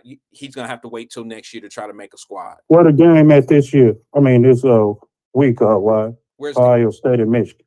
Where's what? The game, Michigan, Ohio State. It's in Michigan. They play. I'll be there. It's in Michigan. I'll be there this Saturday. Did you go to the game? Well, they had a bye this week, didn't you? Or you went to the game? No, we played Rutgers. Did you go to the game? I did. I flew to. Hey, bro, I'm a Buckeye, bro. I go to the games. I love. You know, some people be tripping because I like to go to games and stuff. You know, I'm like Fame. I do what I want to do with mine. All right. There's a whole lot of other stuff you could be doing with a couple dollars, and I choose not to do that. I like to travel, and I got $100 for you. You got $100 for me? Yeah. I'll take it. Yeah. Oh, my fault. I was talking about that. Yeah, all right. Well, that's all I gotta say. Okay. I think and everything. I'll keep you posted. I think I know them liquor store guys that used to run. I'm gonna ask you. Well, I'm gonna tell you right now that I don't think that they targeted that business for no reason at all. That wouldn't make any sense. Well, they already don't want us down there, man. Point blank, man. They don't want to say it though, but stop saying that. What are you talking? Well, first of all, they don't want certain element down there. You could be right about that. You don't. Yeah, I know. First of all, let me say. I'm saying when Liz Rawson was down there, she's the first black woman to get on the banks and all that. They gave that lady the old third degree, man. Soon as we was partying and all that, and you ain't really had no fights or none of that. And soon as it's too many, in. And they was next to the little Holy Grill, a racist ass bar and everything. And we was jamming down there. Somebody said, "Oh, we got a complaint." And I was standing right there like the third day she opened up. "Oh, we got a complaint." A complaint? What? I'm like, man, see there, man. They don't want black folks thrive for nothing, man. Third day, why? She opened up and everything. She was in Fairfield. I think she still had her restaurant in Fairfield. Then she moved to downtown. And soon as she opened up, man, and you got a complaint. Complaint well, first about of all, what? Look, here's the thing, man. Look, we got to stop doing that type of shit. It's not the liquor store didn't get the liquor store, from my opinion, and I don't know. This could just be a wild ass guess. The liquor store didn't get the liquor store shut down. The people got the liquor store shut down. It happened to probably be kids. Bars and clubs don't get themselves shut down. The people that come there and do the activities in and out of the bars get the bars shut down. If I got security at my establishment, and me having a liquor store or whatever, I got security posted, wherever it takes. I'm getting these all complaints, and I have me a security, all that stuff for that. Listen here, player.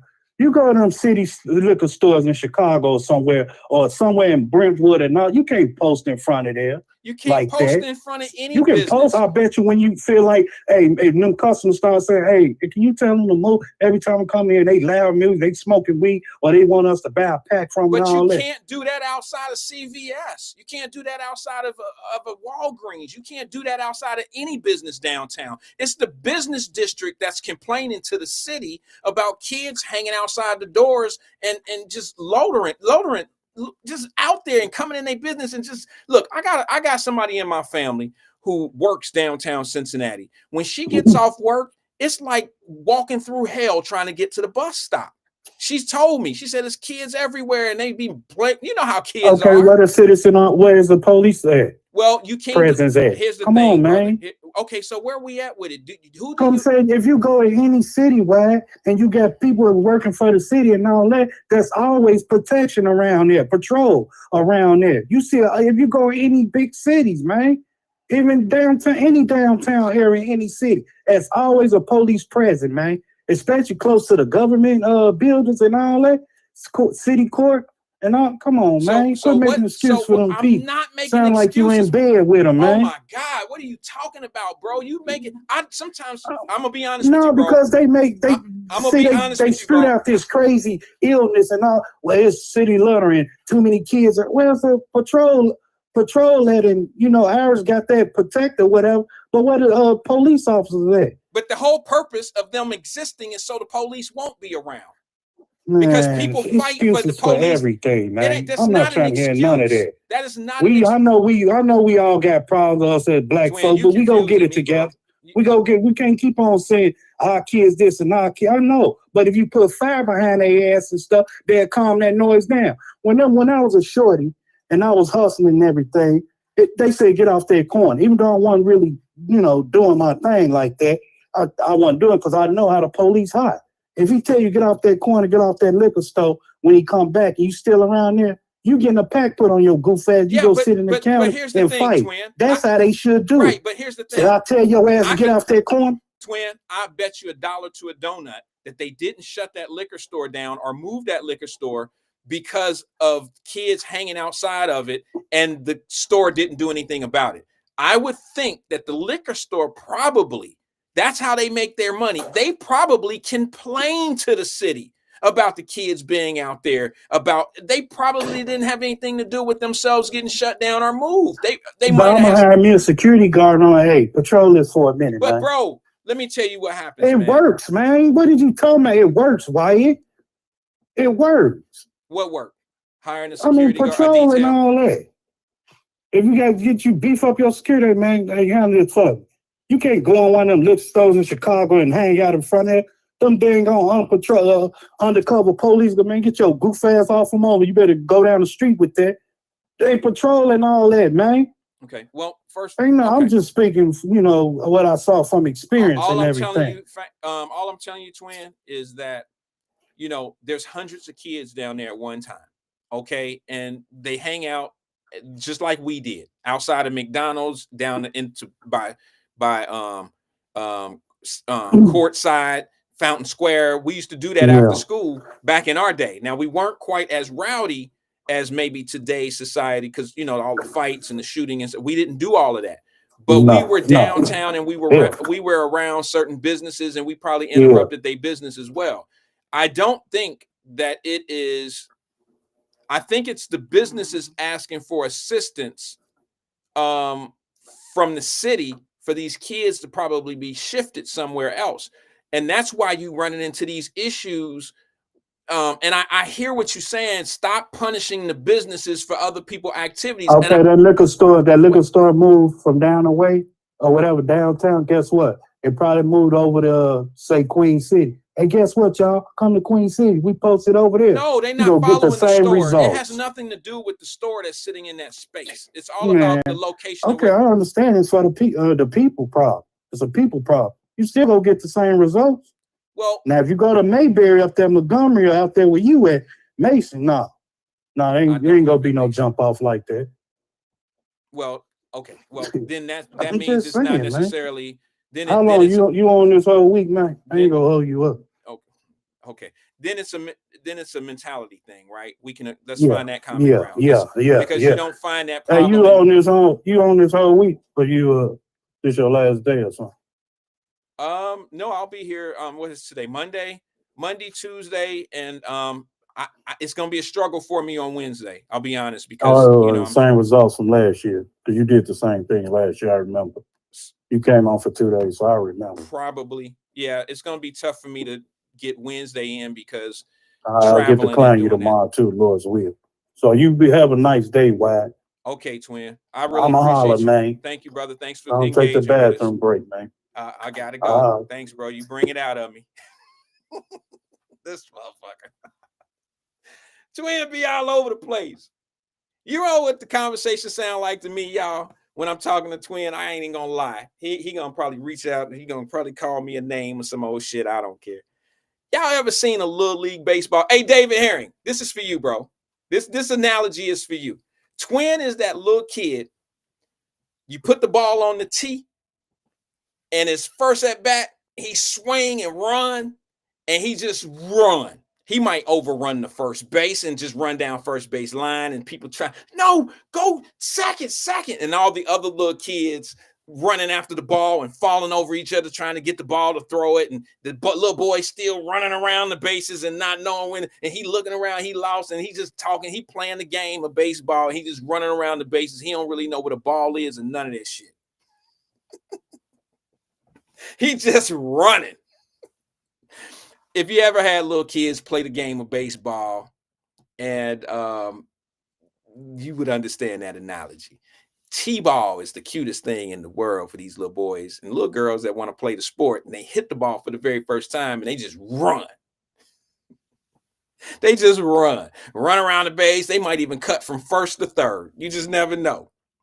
That's what I get from Twin sometimes. I be trying to stop him. I be trying to hold him. No, man, you gotta swing around first. Take a long turn, then head to second. You might have to slide when you get to second, but he ain't trying to hear me. He just keep running. Matter of fact, he skipped second base. He went over the pitcher's mound, slid in the third, tried to head back to first because he thought he missed second. No, he's just all over the place.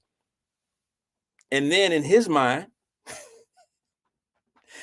he think he touching the home plate. He think he hit a home run with that shit he was talking. I'm just saying. I don't know, bro. I mean, Twin, I keep trying to tell you, you keep bringing conversations from places that I haven't heard. Like, I don't listen. I didn't hear anything about none of what you was talking about today. So when maybe he's not even talking to me. Okay. Maybe I'm just sitting here and he talking to y'all, the ones who actually heard some shit. All right. That could very well be what's going on. Lamont, you play too much. You play too much. LJ, you play too much. Twin said, Wyatt, my old lady just heard saying, calling me losing kid. She said, what the hell? And your typing ain't no better. He said, my old lady, hold on. I got to try to decipher it. Okay. My old lady just heard saying, calling me loses kids. She said, you better straighten that up. Okay. Twin doing it, just waiting for a real messiah for the have-nots, Wyatt. Okay. Shabba. I don't know. I don't know, man. I think what's going on is like what's always been going on. I do know what he's talking about with the liquor store downtown, because that's been an issue for some time. I think that liquor store probably is not necessarily a nuisance. I just think it happened to fall. It's in the wrong spot. Alcohol and children are a real bad combination. Alcohol and bad children. That's a bad combination.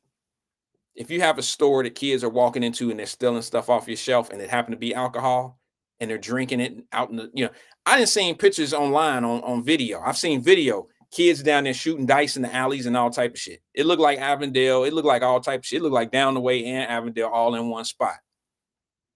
And I'm just being honest, what I see. And I mean, it starts out around noon. And it go on to when the kids coming home, coming from school and, coming down there from school. There's a lot of shit going on. And I think Twin has a point when he says, and I know this is a little hard to decipher, to get through, but he has a point when he's saying, stop punishing the businesses and take care of the people that are causing the problems. I say the same things. I say the same thing about these food trucks. I think it's totally wrong that you are trying to punish food truck owners. They have invested their money. Some of them have invested their savings, life savings. They have invested their money into this business. And now you want to give them a curfew or shut them down because there's bad people in the community? That's not entrepreneur. That's not how entrepreneurs see things. Get rid of the element. Don't get rid of the tax base. Don't get rid of the people who are trying to make a living, and don't take something away from 90% of the people that are doing something good, 95% of the people that want some chicken wings off of the chicken wing truck after the club. Them people ain't doing anything wrong. Why are you punishing the people that are doing things the right way? You know what I'm saying? It just doesn't make any sense to do things that way. And if some of the people get out of the way, then things will be ran right. Y'all always coming to the party late and shit. Party to being tardy to the party about what's going on out here. Y'all defend some of the bullshit that keep things the way they are. A lot of people do that. Y'all arguing about what I could tell some of y'all that's traumatized by the police. I could tell. You know what I'm saying? Because they just can't do nothing right. And then when they don't come around and they don't monetize things and they don't want to deal with the public, so let's just shut everything down. Now you got a problem with the police for that. You want the police? I just challenge. I challenge anybody and everybody to this right here. And this is not a defense of the police. This is just a real common sense point of view. If you ever want to know exactly how difficult it is to see and do what the police do, ask them if you can go on a ride along. One night. 1 or 2 nights out of your life. Go down there in those areas that are what we call high crime areas, because y'all think they only high crime areas because they over policed. No, they over crime areas because it's a bunch of fucking crime going on down there. And if you ever think that they're, like it's not, then just go do a ride along. Just go listen to some of the 911 calls. I got a story. I ain't gonna show it to you today, but I got a story that came from Channel 19 that shows the intake every night at the Justice Center. And I know y'all can't stand it when I talk that I told you so shit.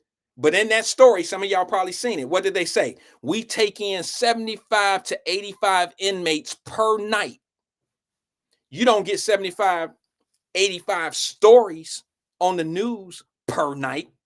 I told y'all that docket from years ago, downtown, courtroom A. I told y'all that they averaged 75 to 80. It was 75 to 80 court cases per morning on the felony docket. And you know what's funny? The people that say the most don't even know that. The people that defend bullshit don't even know that. They've never done a ride along. All they do is bitch and complain about how somebody moving and what's going on. They have just as much information as Twin do, but y'all sit there and cheer for them and y'all don't even know. They don't know what they talking about either.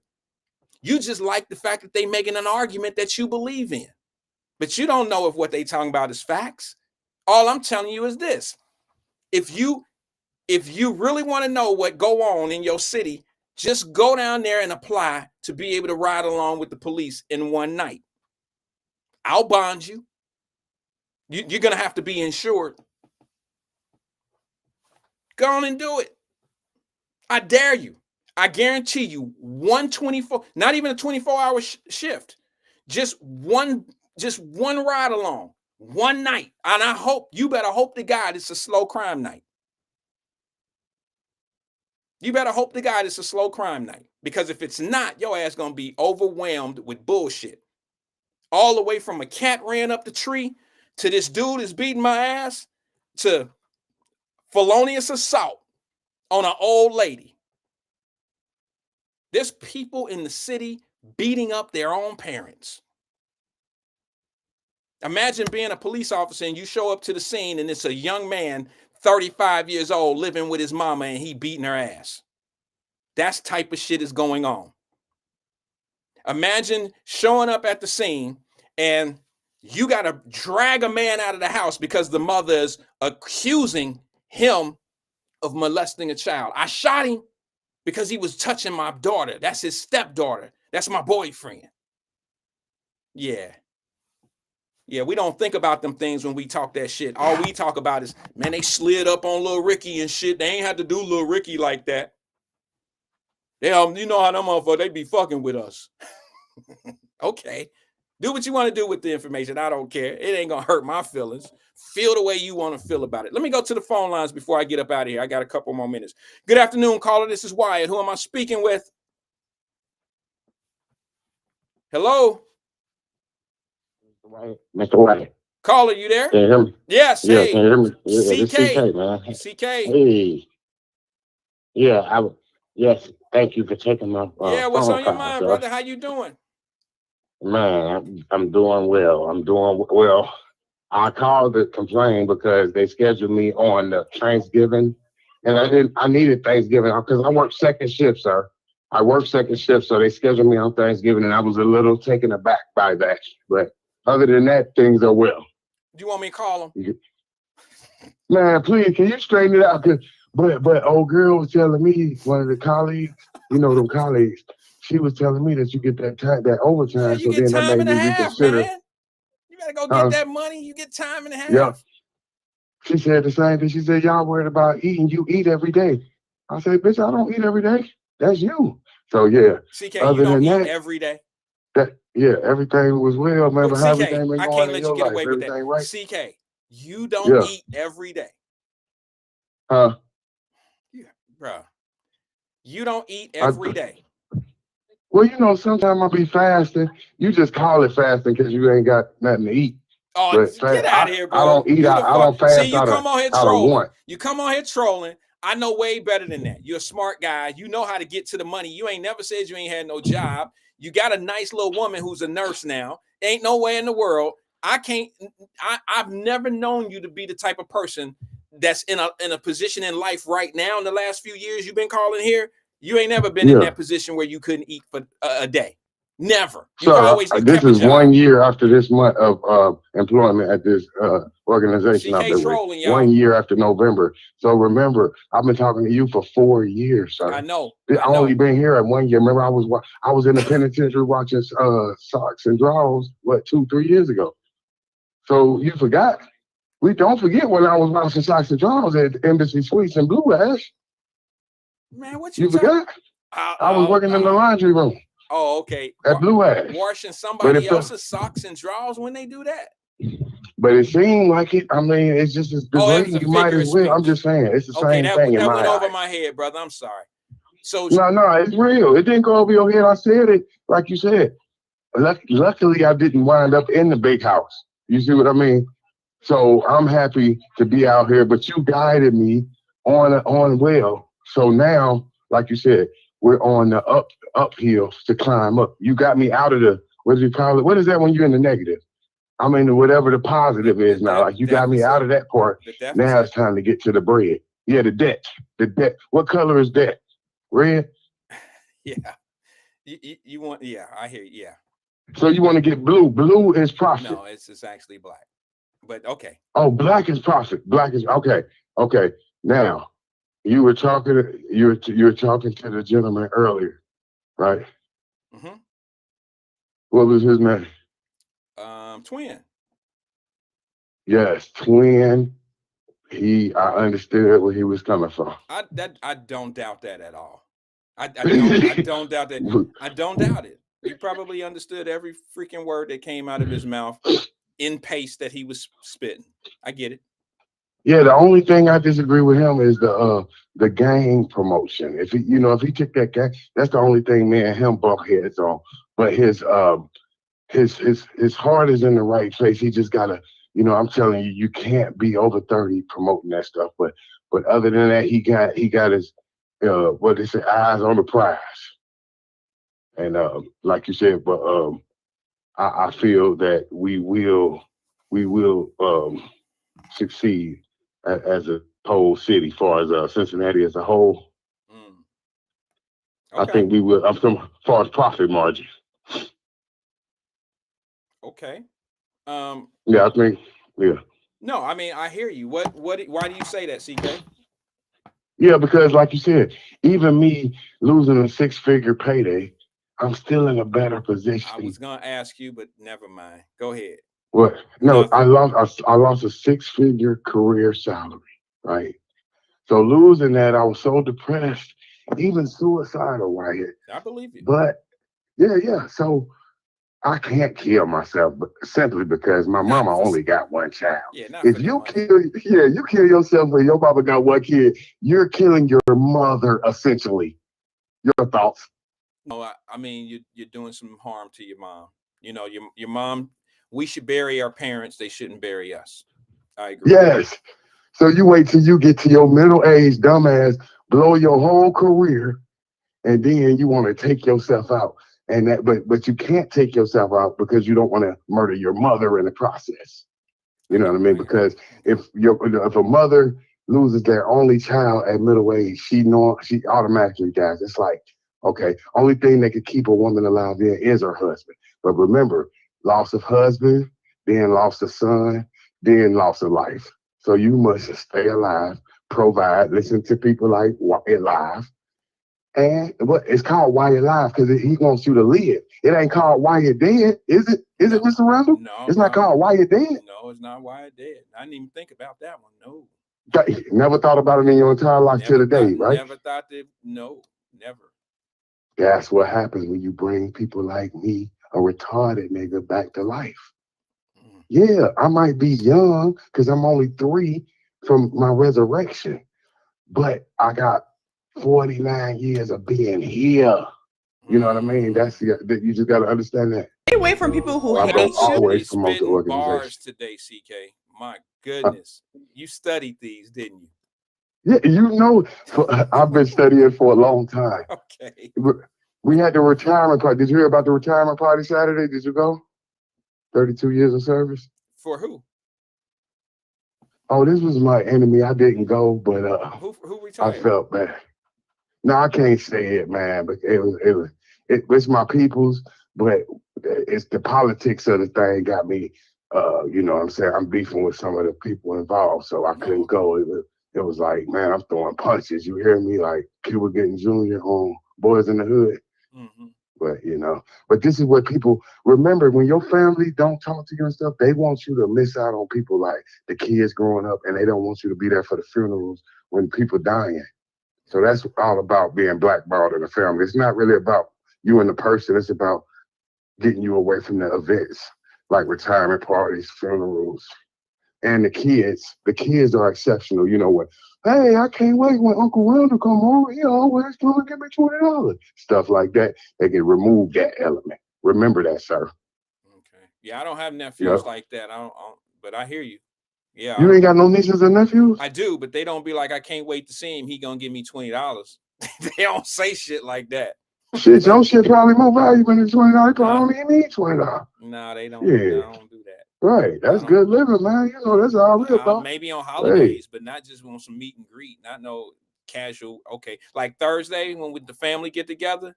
You think they got 20 coming from me? Shit. I mean, we gonna put in on some bird and some, some side items and stuff. But yeah, nah, I ain't got nothing for none of them like that. You know they gonna love Uncle CK because I'm generous with the cat because I ain't got no kids. So I'm always making it rain like I'm at the strip club. Here you go. And then I start acting like the white boy stuff. Here you go. Making it rain. It'd be like $19, acting like it's $1,900. Yeah. You know what I mean? You know, I'm silly with it. Yeah. Silly Unc. I mean, I hear you. Yeah, but yeah, I'm gonna miss it. I'm gonna miss the Thanksgiving though. You know, that's my only holiday. Since as adults, that's the only holiday we have, sir. Christmas is for children. For grown people like us, we need a place to eat. Thanksgiving, that's my shit. New Year's, that's my shit. Okay, yeah. Well, I mean, I see a lot of holidays that some would classify as being children holidays, but I see it a little bit different. I think since I'm older and my children are older, I appreciate Christmas in a different kind of way now. You know what I mean? It's still gift giving. It's still gift giving, but like this year, my family and I are doing a lot of things together. Like we're going to see a couple movies.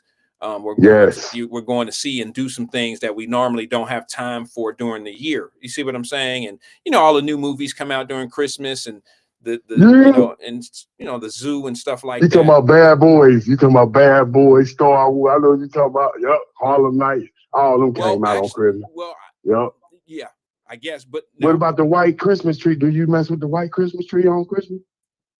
What do you mean? Is that a movie or something? Or you mean do you get a white Christmas? Because my grandma, she got me hooked on white Christmas trees. That's what she got me hooked believe up. It or not, since the house is primarily white and stuff, my wife does all of that, and that's her design. She does have a pretty tall white Christmas tree with the lights, LED lights and stuff, and it's pretty nice, I'll be honest, but that's up her alley. That's what she does. But yeah, I do. I like it. We've had it. This is going to be the second Christmas with it. That's good living, man. Yeah, that's good living. You just keep up. Y'all just keep up the good work, man. You keep putting this positive energy out here. And like I said, you need to put your, put everything up on your screen so they can support, like, and subscribe, comment, everything. Because I'ma always promote your organization. Well, I appreciate you, CK. You believe it or not, man. Them people in the comments. Soon as when I call, you see these haters want to hate on me. How the fuck is you gonna hate on a nigga that's praying for you? These same people in your comment section, they hate on me, but I pray for them. That's how fucked black people is, man. Well, it's not once they get that dumb shit out their mind, they can understand. It's not just black people. That's just people in general. But I hear you. No, you saying Americans do that too? White people do that? They hate on people that pray for them? White crackers do that? Yeah, I think it's a thing. It's a people thing. I don't think it's a genetic thing. I mean, or a race thing. I think the reason why you think it happens more for black people is because you probably deal with more black people than you do anybody. So right. So it's an American thing. It's not. It's mainly American. I think it's a human thing. But I thought they was so successful because they don't do that. Well, see, they don't do that to each other. Here's what y'all got to do, and this is gonna sound like I'm on some bullshit with you, CK, but I'm not. I think, and watch how they do this when I say this one. You hear me, CK? Watch this shit. I think black people have this thing about thinking white people better than we are, and they don't even realize it. I think a lot of people who say things about how white privilege and how white people got it so good and all that old shit, I think they just in their mind think that that white people they really better than us because they think they are better than us. What are you talking about? They just take your money out your check. What you talking about? When I go to work, they just take the money out the check. They don't ask me, Mr. CK, can we have your money? No, they take this shit out. So yeah, as a black person, black people don't do that. That's what white people do. So one black man can be like, "Oh, I'm just taking this money," but as a white person, they can be like, "Oh, I'm just taking this shit." On here, boy, y'all motherfuckers be everywhere with it. I'm just saying, bro. Okay, all right, bro. All right. They take the money. So when you work for your money, do they take the money out or do you pay your taxes? You tell me, Mr. Wyatt. You're the financial guru. First of all, I'm no financial guru. But yes, you is compared to me. You are. Okay. I'm talking about me and you. It's mano a mano. Okay, all right. Let me answer. They take taxes out of everybody check. White people, black people, green people, purple people. So the premise that you're putting out there is that white people do this to black people, and they have the right to do that. Is not really. That's not like. It's just a false equivalence. They make the law. The law is made by white people. The black people don't. I'm a black man, so they're superior to me. They make the laws. I'm a black man that have to follow white man laws. So they are better. I don't make the fucking laws, White. You acting like I'm better than them. How the fuck am I better? And they making the laws that I'm following. And every other nigga better follow or they gonna wind up in the penitentiary. How the fuck am I better than them? And these are their laws that they wrote. They constitution. Please explain where am I better than them at? CK, if you don't think that you better than someone, I can't convince you. So I mean, how? Explain. If I'm following, me and you are black men, in America following their laws. We're not following laws written by us. So how can we say we better than the people that we following their law? We following white people's laws and rules. So how can you say, oh, we're better than you? No, this is their fucking country. Because number one, that they took over. Laws don't define who we are. Okay, do you break the law? See, the only person that will use an analogy using law and all that type of stuff as what defines them is people that generally have something to do with the law. If you run from the police, or if you have a problem or a trauma with the police, you use that as an example all the time. I don't have police problems, so I never really look at it that way.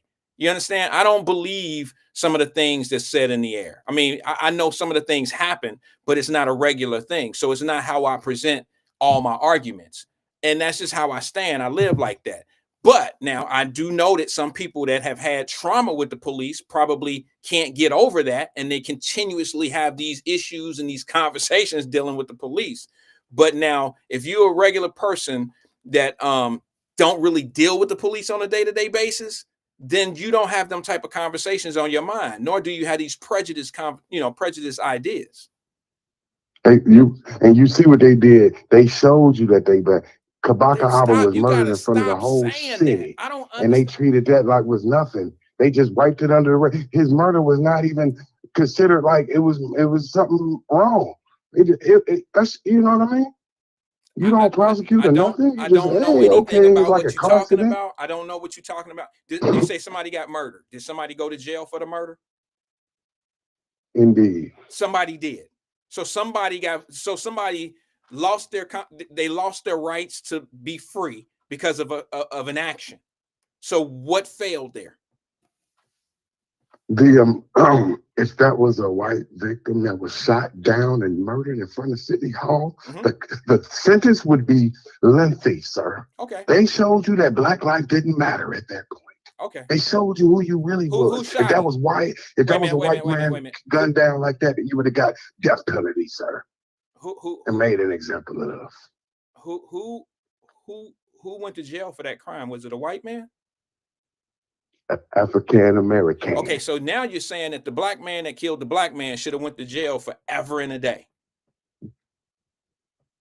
The crime that should never have happened. Well, we don't know I don't know what actually happened, so I can't tell. I could say that the crime probably should have never happened. You might be right there, but I don't know the circumstances of if it was premeditated. You're right. If it was premeditated, if it was I don't know the details. So I can't. And I will agree with you that they are not better than us, but I got emotional because of the trauma they have put my people through. Yes, I do agree with you. They are not better than us. You gotta people. understand, but through the trauma and all the rapes and stuff they did to us, it sometimes I get emotional about that better than us statement. It hurts. It hurts. I apologize, sir. But nobody is better than the black race. We are superior to everybody. All right, brother. Hey, I appreciate you checking in and engaging with us today, CK, man. You have a great rest of the day and possibly rest of the week if we miss you tomorrow. I don't, see, here's one of the things. I'm kind of out of the loop on a lot of stuff. Like, for instance, I'm gonna back up just a little bit. I don't know what Twin was talking about, so I can't really address it. I don't know about the closing of a liquor store. I heard about the closing of, I thought a liquor store moved from Fountain Square or Government Square. I didn't know they closed it. I thought they moved it. So if I don't have the information, I can't really speak on it. I don't have the information of why the city was trying to close them or if the city was helping them relocate. I don't have that information. That there could be so many different reasons for what really happened there. You feel me? So why am I going to be upset or, be on, be on 10 when I don't know the details? I don't have the information. It's just certain things we got to stay away from. Okay, Alethea, what's up, sis? She said it moved. So it didn't shut down. So why, what's the problem? Here, let me just say this to you. It makes sense. If the liquor store moved from Fountain Square or Government Square, if it moved, it was probably what they wanted to do. They probably wasn't forced to move. One thing about a liquor store is going to be a little bit different than other things. Liquor store has the type of clientele that'll find them. Okay, location may not be the key for a liquor store. A liquor store has something that is very unique. People that drink liquor will find you. It's not like you're in a business district and you have the sandwich shop, and the sandwich shop got to be on the beaten trail of all the other sandwich shops. You see what I'm saying? A liquor shop is kind of one of them things that they're not going to put a bunch of them in downtown Cincinnati. They're not going to have a lot of competition right at each other. And it's probably okay to move around the corner or down the street and off the beaten path of where all the buses and all that stuff is. That would kind of make a little bit more sense. And everybody that was going into the liquor store is probably going to find that place within 24 hours. And them moving around the corner or down the street is probably not going to be a problem. Now, if I had Wyatt's sandwich shop, I probably would have a problem with being relocated, because this is where I've been for many, many years. This is what, there's another shop across the street that do wings, and I don't want my competition to pick up that area of established business that I've been able to establish business and clientele over there. I don't want them leaving me because of all these kids hanging out. Now I got to relocate. So we need to have a better, call back, Donna. I'm sorry.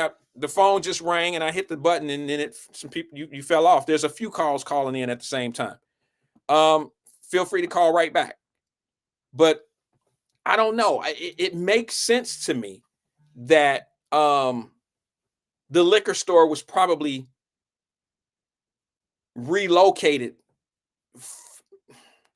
for reasons that make, you know what I'm saying? Like, you don't want a liquor store in front of a bunch of kids like that. And you're not going to tell the kids not to come downtown because that's where the bus is dropping them all at. Now, it sounds to me like there's a little bit more trouble going on in Paradise. It sounds like if they're rearranging Government Square, it sounds like, I know for a fact that there's businesses filing complaints with the city with all of the kids being downtown. I know that's a thing that's going on. I know there's a thing. Because like I told you, I have a family member who catches the bus after she gets off work from downtown. She catches the bus to go to her car. She doesn't park downtown because it's too expensive. So what she does is she catches a bus from the parking lot, I think up by Channel 9, where the museum used to be or something like that. She'd catch the bus up there because she would park up that way. It was cheaper. And I don't know. I know there's people complaining. It's just like the pizza joint up in Clifton where they're telling high school students you can't come in here. Yeah, it's probably a problem. It's probably a big problem going on in there. Let me go to the phone lines before we get up out of here. Good afternoon, caller. This is Wyatt. Who am I speaking with? Wyatt, how you feeling? Sis, what's good with you? Listen, I thought you were Donna. My birthday tomorrow. Is it? Oh, well, we got to come on tomorrow for sure. Wait, I'm just playing. It ain't my birthday, but it is Donnie's birthday, and we share the same birthday. Okay, what is it, sis? Is it your birthday? You know when Donnie's it's birthday? the husband birthday. It's the wife birthday too. Oh no, not in my house. Yeah, only with a wife like you, sis. That's crazy as hell. My brother can't have shit by himself. He can't do nothing. Listen, we can share a birthday. Who, mine? I'm saying, I know you're Sagittarius too, right? Yeah, December the 6th. It's coming up. It's coming up. But I know that. My wife is too. My wife is Sagittarius. She's December the 13th. Or no, November the 27th. Her birthday is on Thanksgiving. It's coming. Yeah. She right after Thanksgiving. Yeah, on Thanksgiving.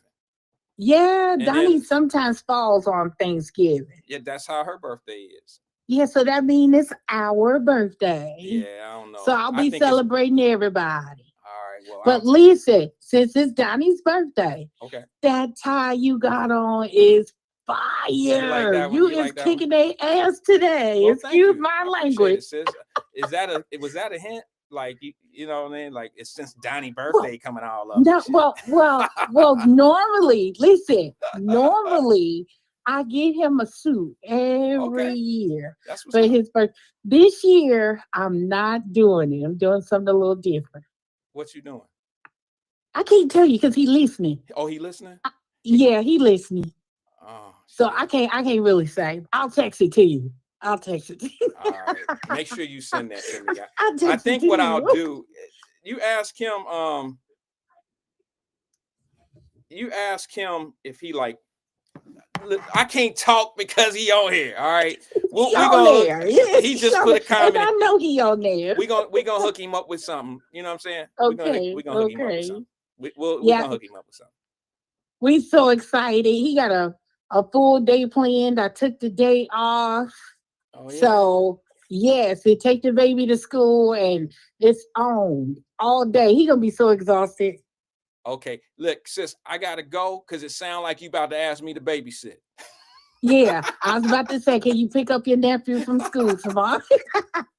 If you in the city, you probably in Florida, I am, but you know what? I can't wait for him to get big enough where you can put him on a plane and just send him and I catch him at the spot. It'll be good. You all right with me? That's hey, right. I just wanted to let you know you look real nice today. Thank you, sis. I appreciate really like how you compliments put that go together. real far. Compliments go yes, real far. It do. And one more thing. I was trying to get you to SEK if he looked into what Emmanuel Livingston had told him to look into the CDL in Kentucky because he sounded like it really bothers him that he lost his career and stuff. So I was just hoping maybe he looked into that and see if he could get him in Kentucky versus just Ohio. Yeah, I didn't know that was a thing. I didn't know that he lost his career. He did mention to me some time ago that he had lost his job of I think it was truck driving or something of that nature. Yep. So I heard this is the second time I heard it. So I was like, oh, I hope he just looked into it because he sounded like he learned his lesson and everything. And I like how he compliments you all the time when calling. I do too. I sometimes think that it's kind of like overwhelming because I tell you, I love complimenting people that I know that, you know what I mean, that probably I know they deserve it, but they probably don't hear it that often. You know what I'm saying? You don't hear it. You go right past it when he says stuff. And now sometimes you got to take that stuff in because you're a really good guy. Thank you. I appreciate so that's you're okay. welcome. I'm glad people that really know me say that. If you didn't know me, then I'd be like, oh, you just talking shit. But at least you do. Well, that's why they call you Danes, but they don't understand your type of love and energy. You know, it's very rare to find somebody like that. I appreciate it. Yeah. My brother, but I ain't gonna hold you. I know Donnie you gotta the same get out way. of here. I'm gonna send you some pictures. Please do. But you know send what? Me that website so I can get him a tie, but I'm not getting him no suit this year. Okay, but sis, let me say this about Donnie Williams, your husband. Okay. He's cut from the same cloth. You got a good guy. Yes. Super nice yes, guy. He is. I'm so excited for him. I'm glad. And he better save some money in my account tomorrow. You hear me? I'm glad you found a special guy. You got one. Me too. Yeah, Thank you, Wyatt. Really and I hope y'all enjoy your birthday and your wife's birthday as well. Thank you, babe. You have a good evening. All right, talk to y'all later. Bye-bye. Bye-bye. Yeah, Donnie's a good guy, man. We've known we're not real brothers, just we just from that area of knowing how we know how to we from that cloth of that's my cousin. That's what I'm saying. And you grew up together, you know what I'm saying, playing ball and hanging, and we never really hung out in the streets like, you know what I mean? We never did that, but you just good people. You just know good people from down the way, and y'all just always had good energy towards one another. And then when you see, you can always tell the caliber of a person by the people they surround themselves with. You know what I'm saying? Like I always pay attention to who hang around who.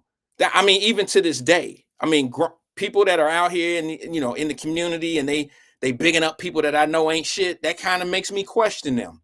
You feel me? Like I'll be like, well, fuck you. Nah, something wrong.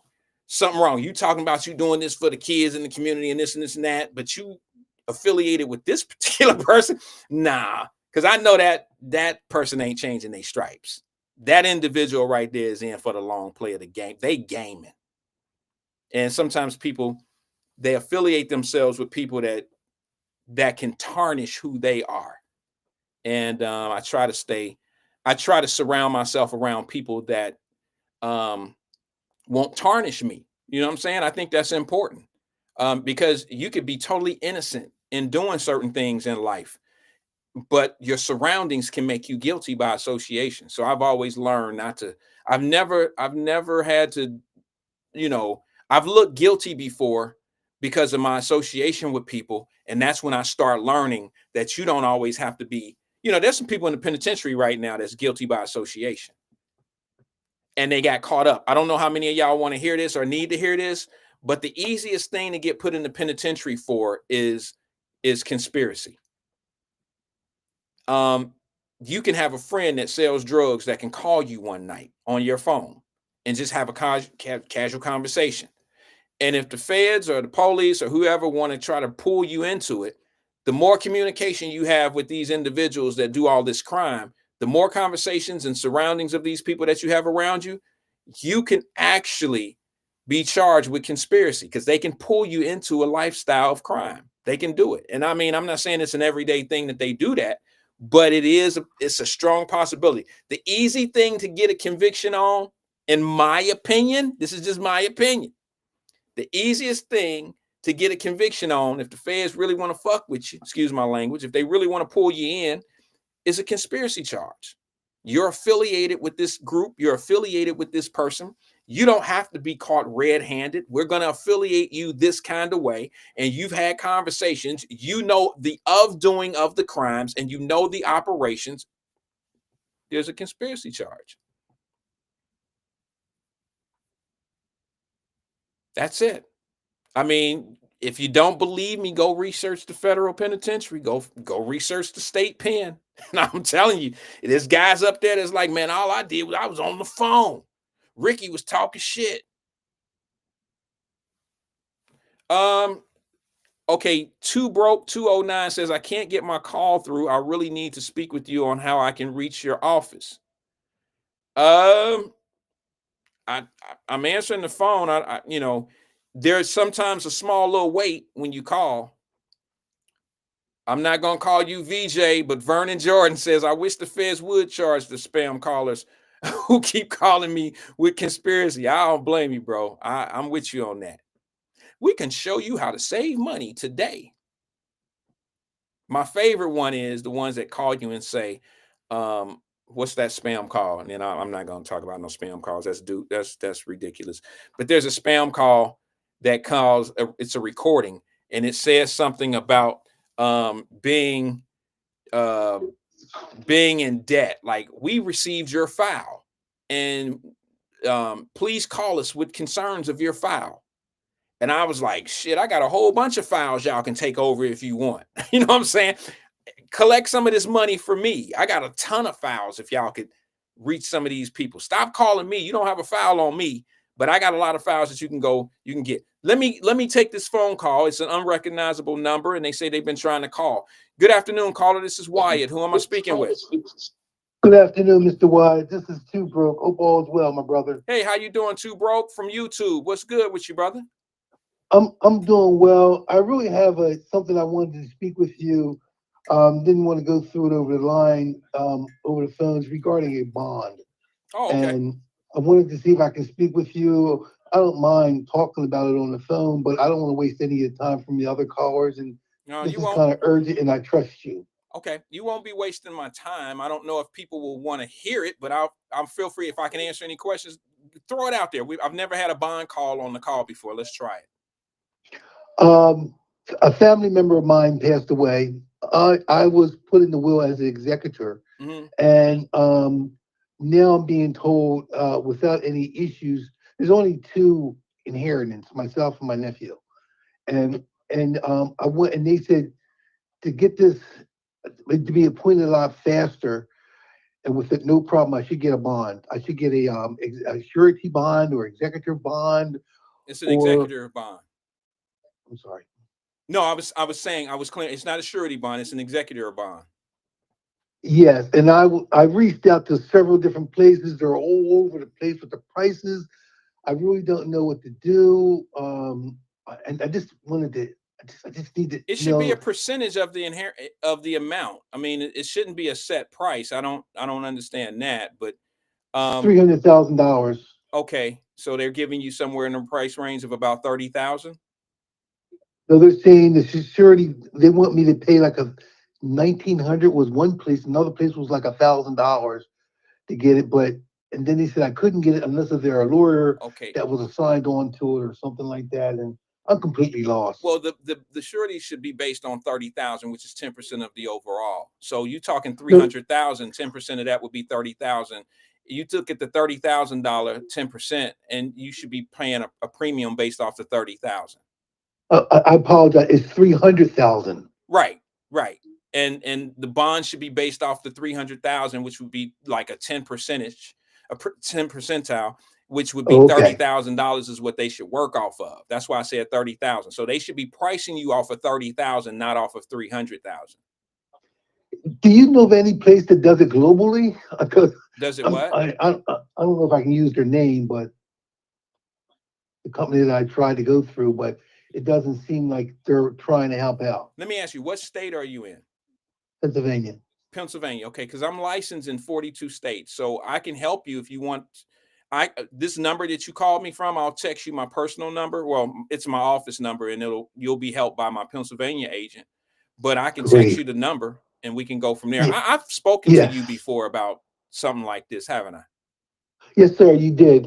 Years I ago. spoke with you. I felt a little bit out of line because I was calling from an issue in Chester County, but I listened to you. I love Cincinnati. I love your area. Okay. I listen to you as much as I can, and so we really didn't go into detail, and I understood. But it's the issue that I'm having. You're at the point now. You're at the point now where you're ready to move forward because it's been a couple years at least. About a year or so. My father was living at that time. Okay. And now he's since passed away, and since there's some money involved, I think that they're trying to take advantage of the estate. Okay. Why don't you do this? When the show is over here shortly, this number you called me from, is this your number, area code 616 number? It's a 610 number I'm calling you from. What did I say? I'm sorry. I see You said 616, I thought. No, I said 610. Yes. And it ends in 2114. Or 2115, excuse me. Yes. Okay, I got you. No. Yes, you're right. 2115. I had to think about it. I'll text you. I got several agents. I don't know what part of Pennsylvania you're in, but I have in Chester County by Philadelphia. By Philly. Okay, I got you. I'll text you a number that you can reach out to. It's an agent that works for my company and or with my company, and we'll see what we can do. I'll try to get you to somebody that you can they'll definitely explain it to you. And the thing is I don't want to see you, a lot of people take advantage of those type of things because they see the big picture of the 300,000. They shouldn't be working off the $300,000 number. It should be 10% of the overall inheritance. Okay. I understand. All right, brother. I'll send it to you. Thank you. Hello, family. I listen to you guys every day, and I love you guys. Thank you for being here, brother. We appreciate you. All right, man. All right. Thank you. Bye now. Bye-bye. All right. If you guys don't mind, let me write that number down real fast so I can send him information. 45. I'll do the best I can, sir. If you're still listening, I'll send you the number. You said Philly. You're close to Philly. I know. Okay. I don't know where I was before that. Donna said she was trying to call. There were several people calling at the same time. But I don't know. What was I saying before that? Oh, I got a question. I have a question.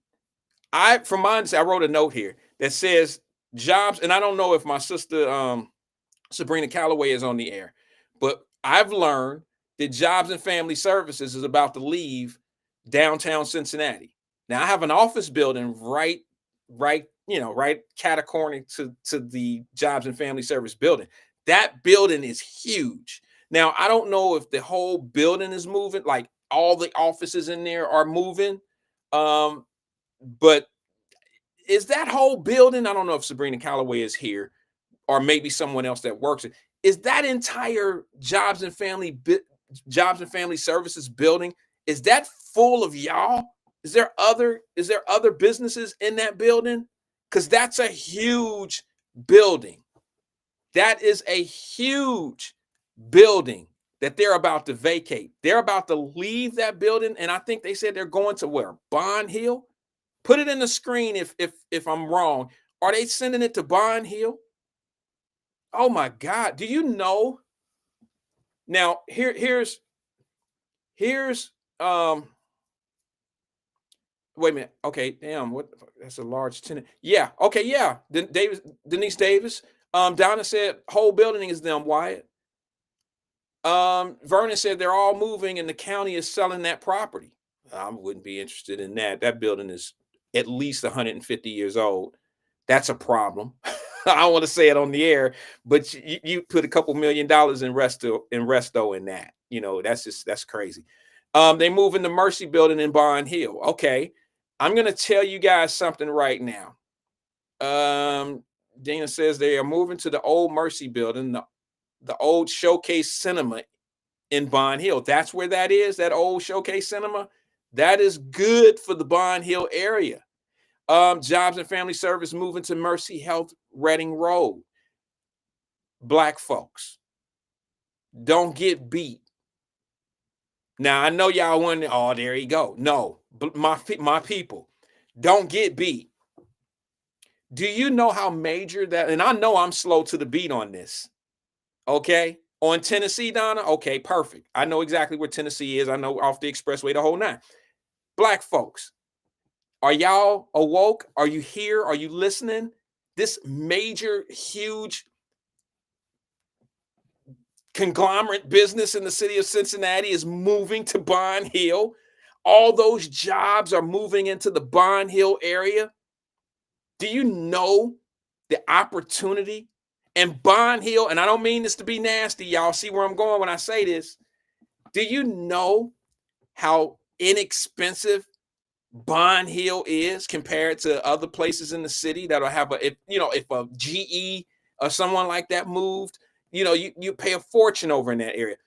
This is a golden opportunity for all my entrepreneurs to go over in that area and provide a service for all of those employees over there. I'm not trying to make it messy over there, but I'll give you a couple of ideas. Food truck, restaurant, catering, gift ideas, all of the things that can be shuttled over there, driven over there. Those people are going to need restaurants. They're going to need food, delivery service. I mean, anything that you can think of. That group, that building is used to spending their money in downtown Cincinnati with the little hot dog stand out front, with the restaurant, them calling Uber Eats. If I was a businessman that wanted to do some business in a community, I would choose Bond Hill right now. The day that they would open that fountain, and I don't know when they're moving. I don't know when they're moving, but I would extradite. I would move extra fast in trying to find me a space over there, like right now. I need those people over there, and they make good money. Jobs, I'm not saying they the richest people, but it's a working class folk. They get good paychecks, great people. Sabrina Calloway been there 30 years. These people are going to be spending their money somewhere. And all this time they've been downtown paying for parking, doing all this stuff. They're going to have a little extra money because now they don't have to pay for parking. They don't have all that downtown expense going on. This is a golden opportunity to have a nice city-in restaurant that moves in fast. These folks get an hour lunch. You want something that they can grab, touch and grab and go. If you're a delivery guy, if you want to start delivering over that way, just start your own delivery. You do not have to go with Uber Eats. Get your own AI website going. Start your own shit. Have them have you on speed dial. Have them you deliver food to them. You deliver what they need. If you want to do pizza, get your own shop going. That is an unbelievable opportunity landed right there in the Bond Hill area. I mean, damn. I know I'm about to kill this whole ether thing. I was off to a good one. Stop waiting for somebody to give it to you, because it ain't gonna never happen. You got to look for opportunities just like this one right here, right now. I see how many employees they got in that building. At least 300-400, I would think. At least 300 or 400 people over there, I would think. That's a huge building. You trying to tell me there's no opportunity for you to start your own business or to already see something that's over there? I mean, even if you're a dry cleaner or whatever you think that you do, there is a built-in audience right there in that one building. And you know what's best? When you get a captive audience like that, word of mouth is better than anything. Because once Joanne know that you got the best hot wings, Joanne gonna let everybody on the 3rd floor know, on the 4th floor, the 5th floor. Everybody gonna know.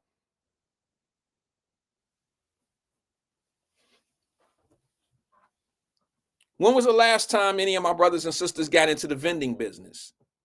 Go get a vending machine. Buy a few of them. I stayed at a hotel. I forgot the name. I think it was a Fairfield Inn.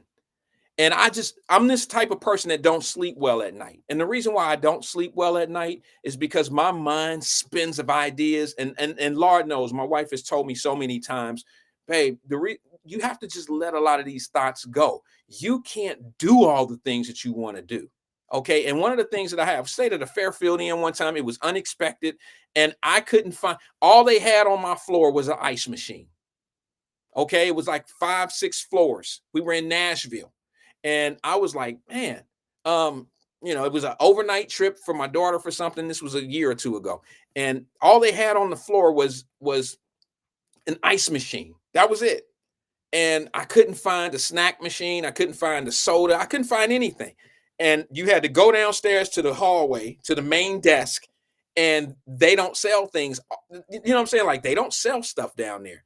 And the first thing came to my mind is I called the GM of that particular location in Nashville. And I said, let me ask you something. And I pretended to have vending machines. And me just, I don't want to say I was playing, but I really was playing. Just me thinking, putting numbers together, how much I can get. I can get this vending machine for $1,200. I can stock it this and blah, blah, blah. I can get it in there. I need 6 machines. You know what I mean? Just thinking like that, I was able to kind of negotiate a deal with, let's write it up as a proposal and then we'll send it to corporate. So let me ask you, how many vending machines are going to be over in the new, what is it? The new Jobs and Family Service building? How many people have applied to possibly be the cleaning crew, the janitorial service at this new business, this new building? I mean, there's so much opportunity when things like this happen. Now, I'm not saying that the door is open on everything, but damn it, this is the type of shit that I do. And this is what I love to do. And this is what frustrates me when I hear when people talking about it's 2 Cincinnatis and we don't get these opportunities, because opportunities aren't given. They're earned and you have to find them. Sometimes you got to dig opportunity up out the dirt. 300, 400 people. Somebody tell me, how many people work for Jobs and Family Services? I don't give a damn if they got a gift shop downtown, or down in the basement or on the 1st floor. Everybody's not going to go there every day.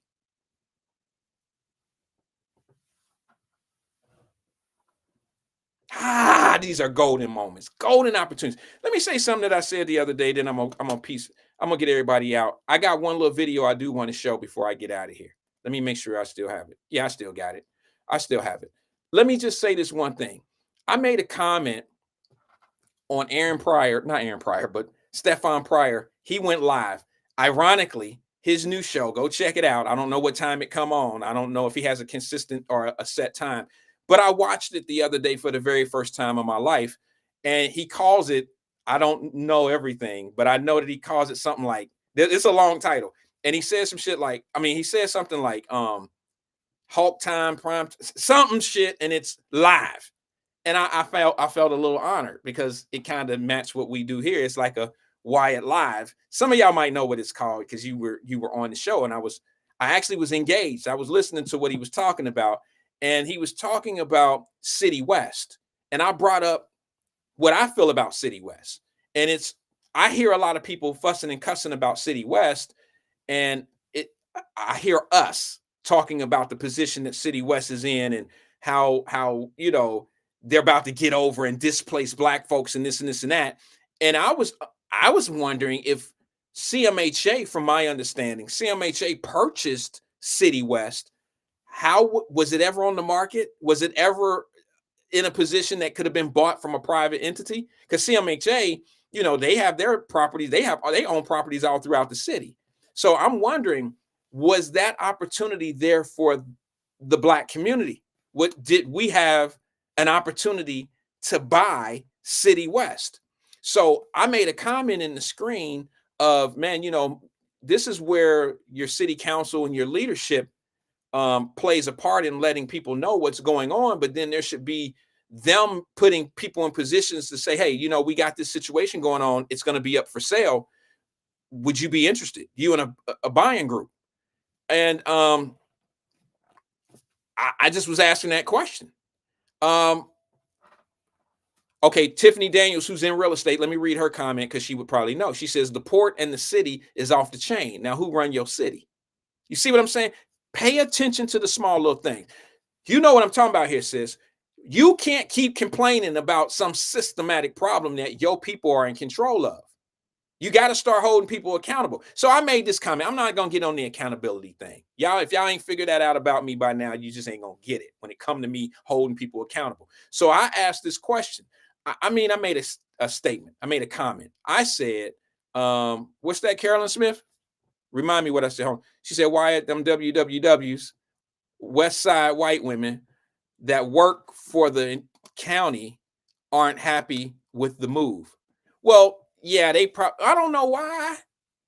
Bond Hill ain't, I mean, if it's going back there in Showcase Cinema, that ain't like in Bond Hill where they got to go through the community and be worried about, oh, they ain't that. But tell me why. I'd like to know why. But let me get back to what I said on this on Pryor's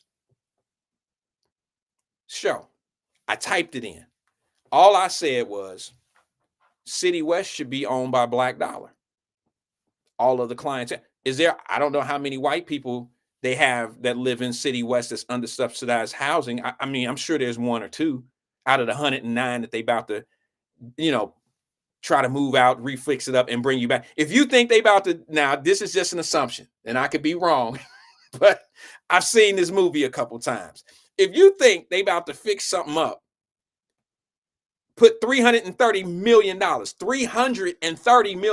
in the surrounding area in redevelopment, fix up subsidized housing on the inside, spend all this money and bring you back. Something's wrong with you. You've never seen this before. I've seen part one.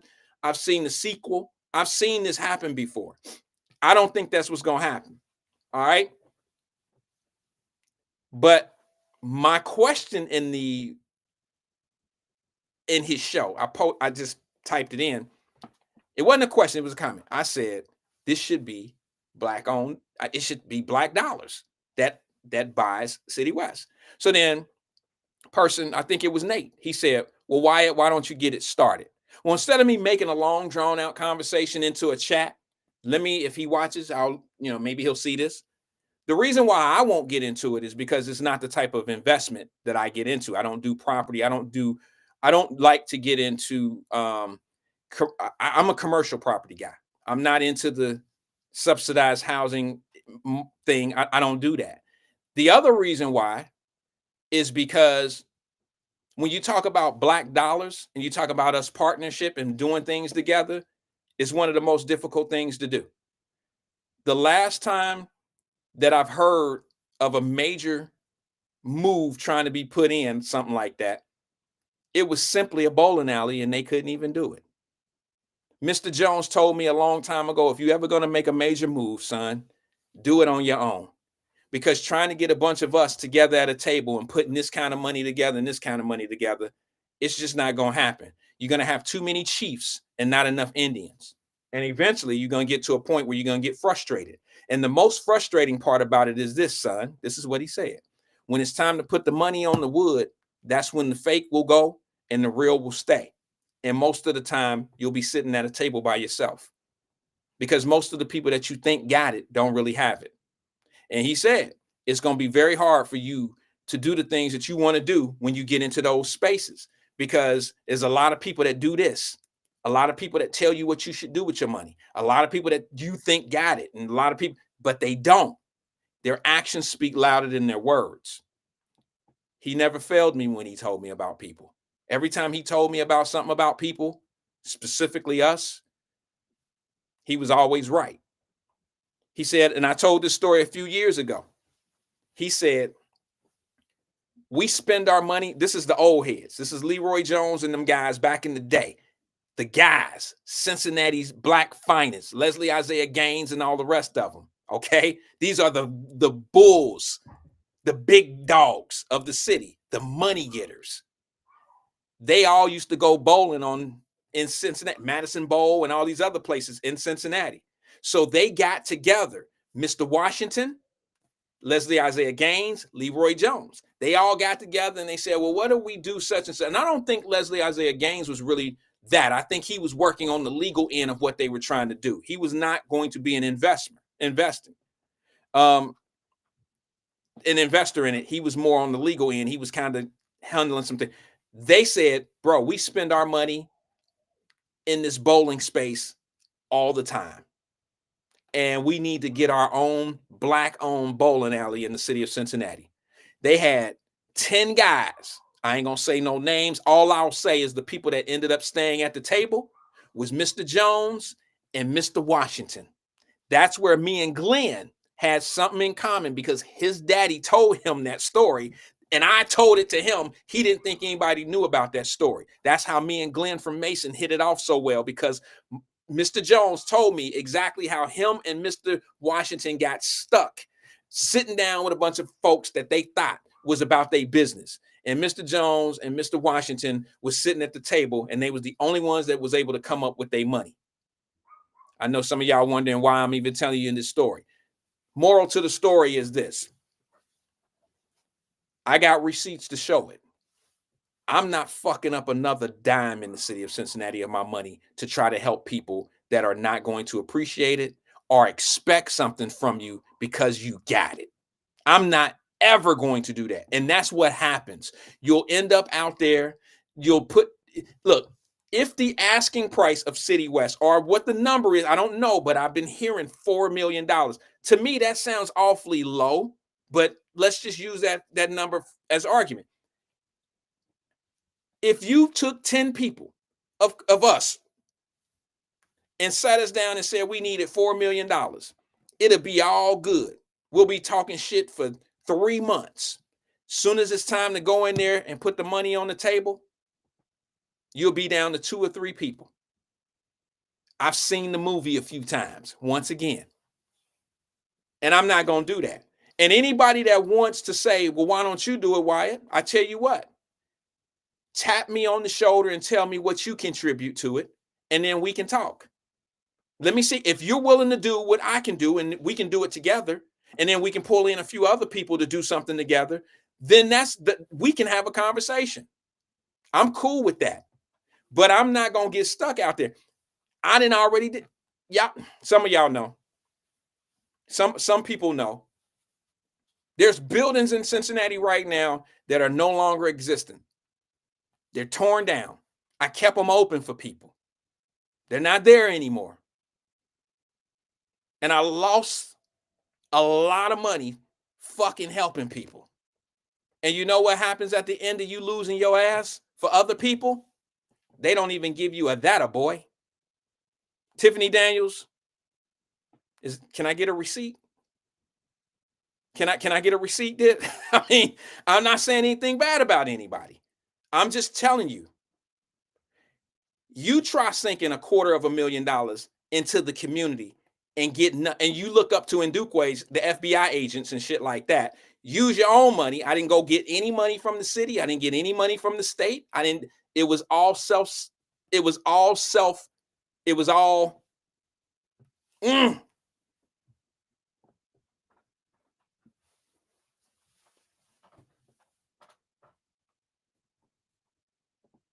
And it wasn't I'm not sore about it, not salty about it. It's the fact that the people that y'all look up to and you think doing the most for you, them be the ones that's coattailing. They ain't got it. So the reason, and let me just say this, the reason why I made my comment solely was just to prove a point. I only said that not because I wanted to be a participant in buying City West. It's not even what I do. I only said it because when you have leadership that is controlling those things and know what the price is and know that they can go to the Black community business district that don't exist. I was making a point, because if that same situation, how many Jewish people do you see in this same situation in Detroit? How many Asian people do you see in this same situation in Detroit? Because what they tend to do is they buy their village. We still talking about what the village used to do, and our village was in Laura Homes. So it's kind of hard to own a village when you don't own it. It's kind of hard to be a village when you don't own it. I ain't saying we weren't a village, but one thing you don't see is you don't see Jewish people out here talking about they about to displace us. You don't see Asians out here running around talking about they about to displace us. You don't see the Germans of the city of Cincinnati. You don't see them saying they about to displace us. No, you don't see that. Who do you see? And it be the booze. It's the bourgeoisie. It's the boozy. It's them that's making all the noise, and them the ones that got the home run swingers. Them, no pun intended. Those are the ones that know the shakers and the makers and the grooves and the money makers. Those are the ones. Those are the ones that can actually make it happen. So instead of them telling you what's going on with the community and how we trying to help and this and this and that, find some equity in the community. Y'all getting the wrong people paid. They getting paid. They hustling. I ain't mad at them. They hustling. They not empowering the community, because number one, if y'all would have told me a long time ago that what Jobs and Family, I don't have any interest in the city like that. Jobs and Family Services is moving to Bond Hill. So where is the Black development off of just that major move right there? Somebody tell me, what is the plan? You know, when they start moving the stadium, the TQL stadium, to the downtown area, look at the white businesses and the German businesses that developed around that, what was it, $900 million project. How many pubs do we have around TQL Stadium? How many pony kegs? How many? Because it's not for us anymore. So when the other people took it over and put something that they love to do, you really think that housing is about to suit? Come on now, y'all. You got to be smarter than that. Because there's counties in the surrounding area that want that stimulus money. And when I say stimulus money, I mean they want that government money for housing. They don't care if they stick a bunch of people from City West out in Anderson. They've already done it. A lot of the football players, from my understanding, a lot of people got moved out of downtown and moved out to the Anderson area. Tell me if I'm wrong, if I'm lying. If I'm making this up, say it in the screen. Stop making shit up, Wyatt. That's why you have all these different areas that got new Black students, because they put us out in these different areas now because they have plans for the new development. They give you something new, which is old to them, and they take your old and they make it new for them. There is no way in hell I was going to allow them to build damn near, what was it, $800 million? Wasn't it like $800 million when they built that casino? There was no way I was going to allow them to build a casino in my neighborhood where I skint my knees and I wasn't going to have some equity there. There was no way in hell.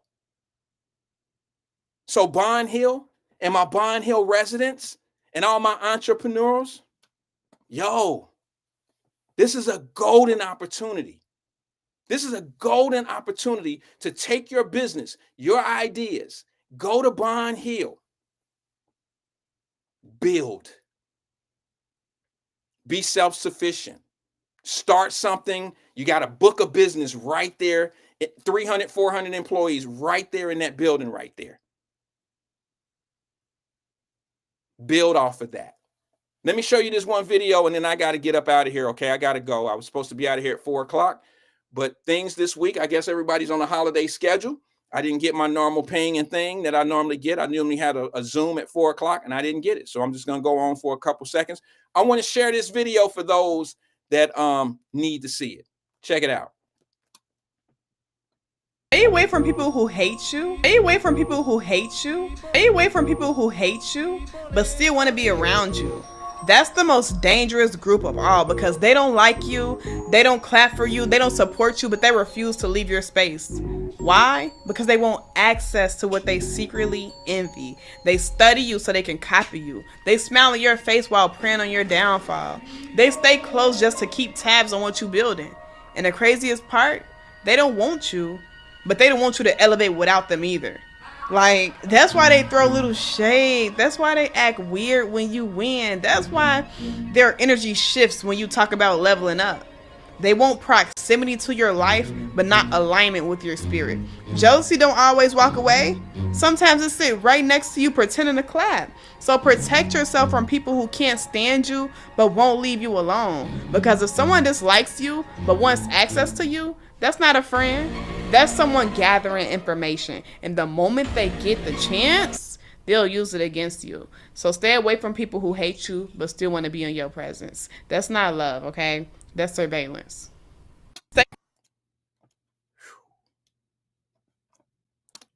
I think I want to play that one again. I think I'm going to play that again.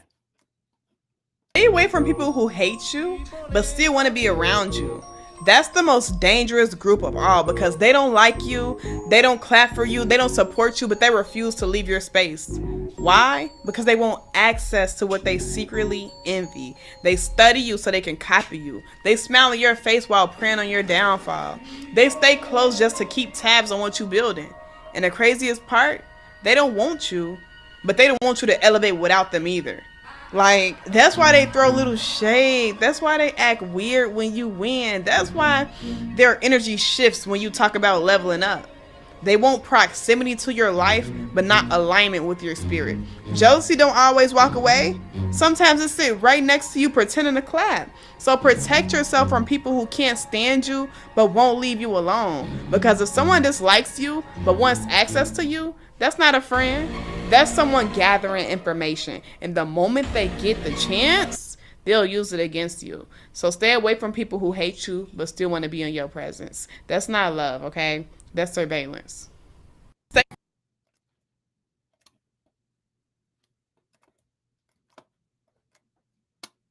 That's real. That is real. I got to get out of here. Peace and love. I'll see you guys the same time, same place right here tomorrow at 1 p.m. Talk to you tomorrow. Peace and love. I hate that I love you so much. Peace and love. I holla.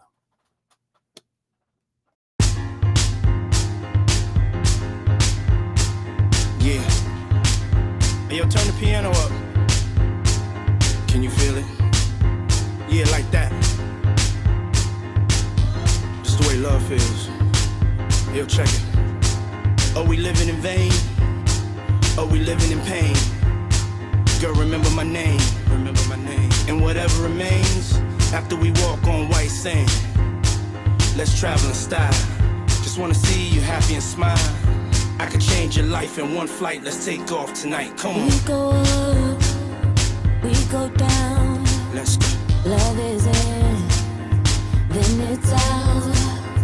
You can tell by now if it won't work out. Let's not forget, back in Brooklyn, where the future first began. Let's start again. Start again. Can't be over. Can't be over. That's what I told her. Instead she said, that's what she told me. I hate that you love me so much, boy. I hate that you hurt me so much, boy. I hate that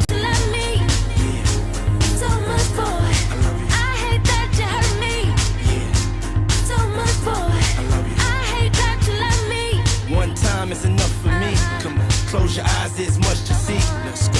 So let's jump and both touch the clouds so we never come down. It's amazing the view here. On top of the world, where even the air's all brand new here. Fireworks like New Year's. Hurt is old news, why would you shed new tears?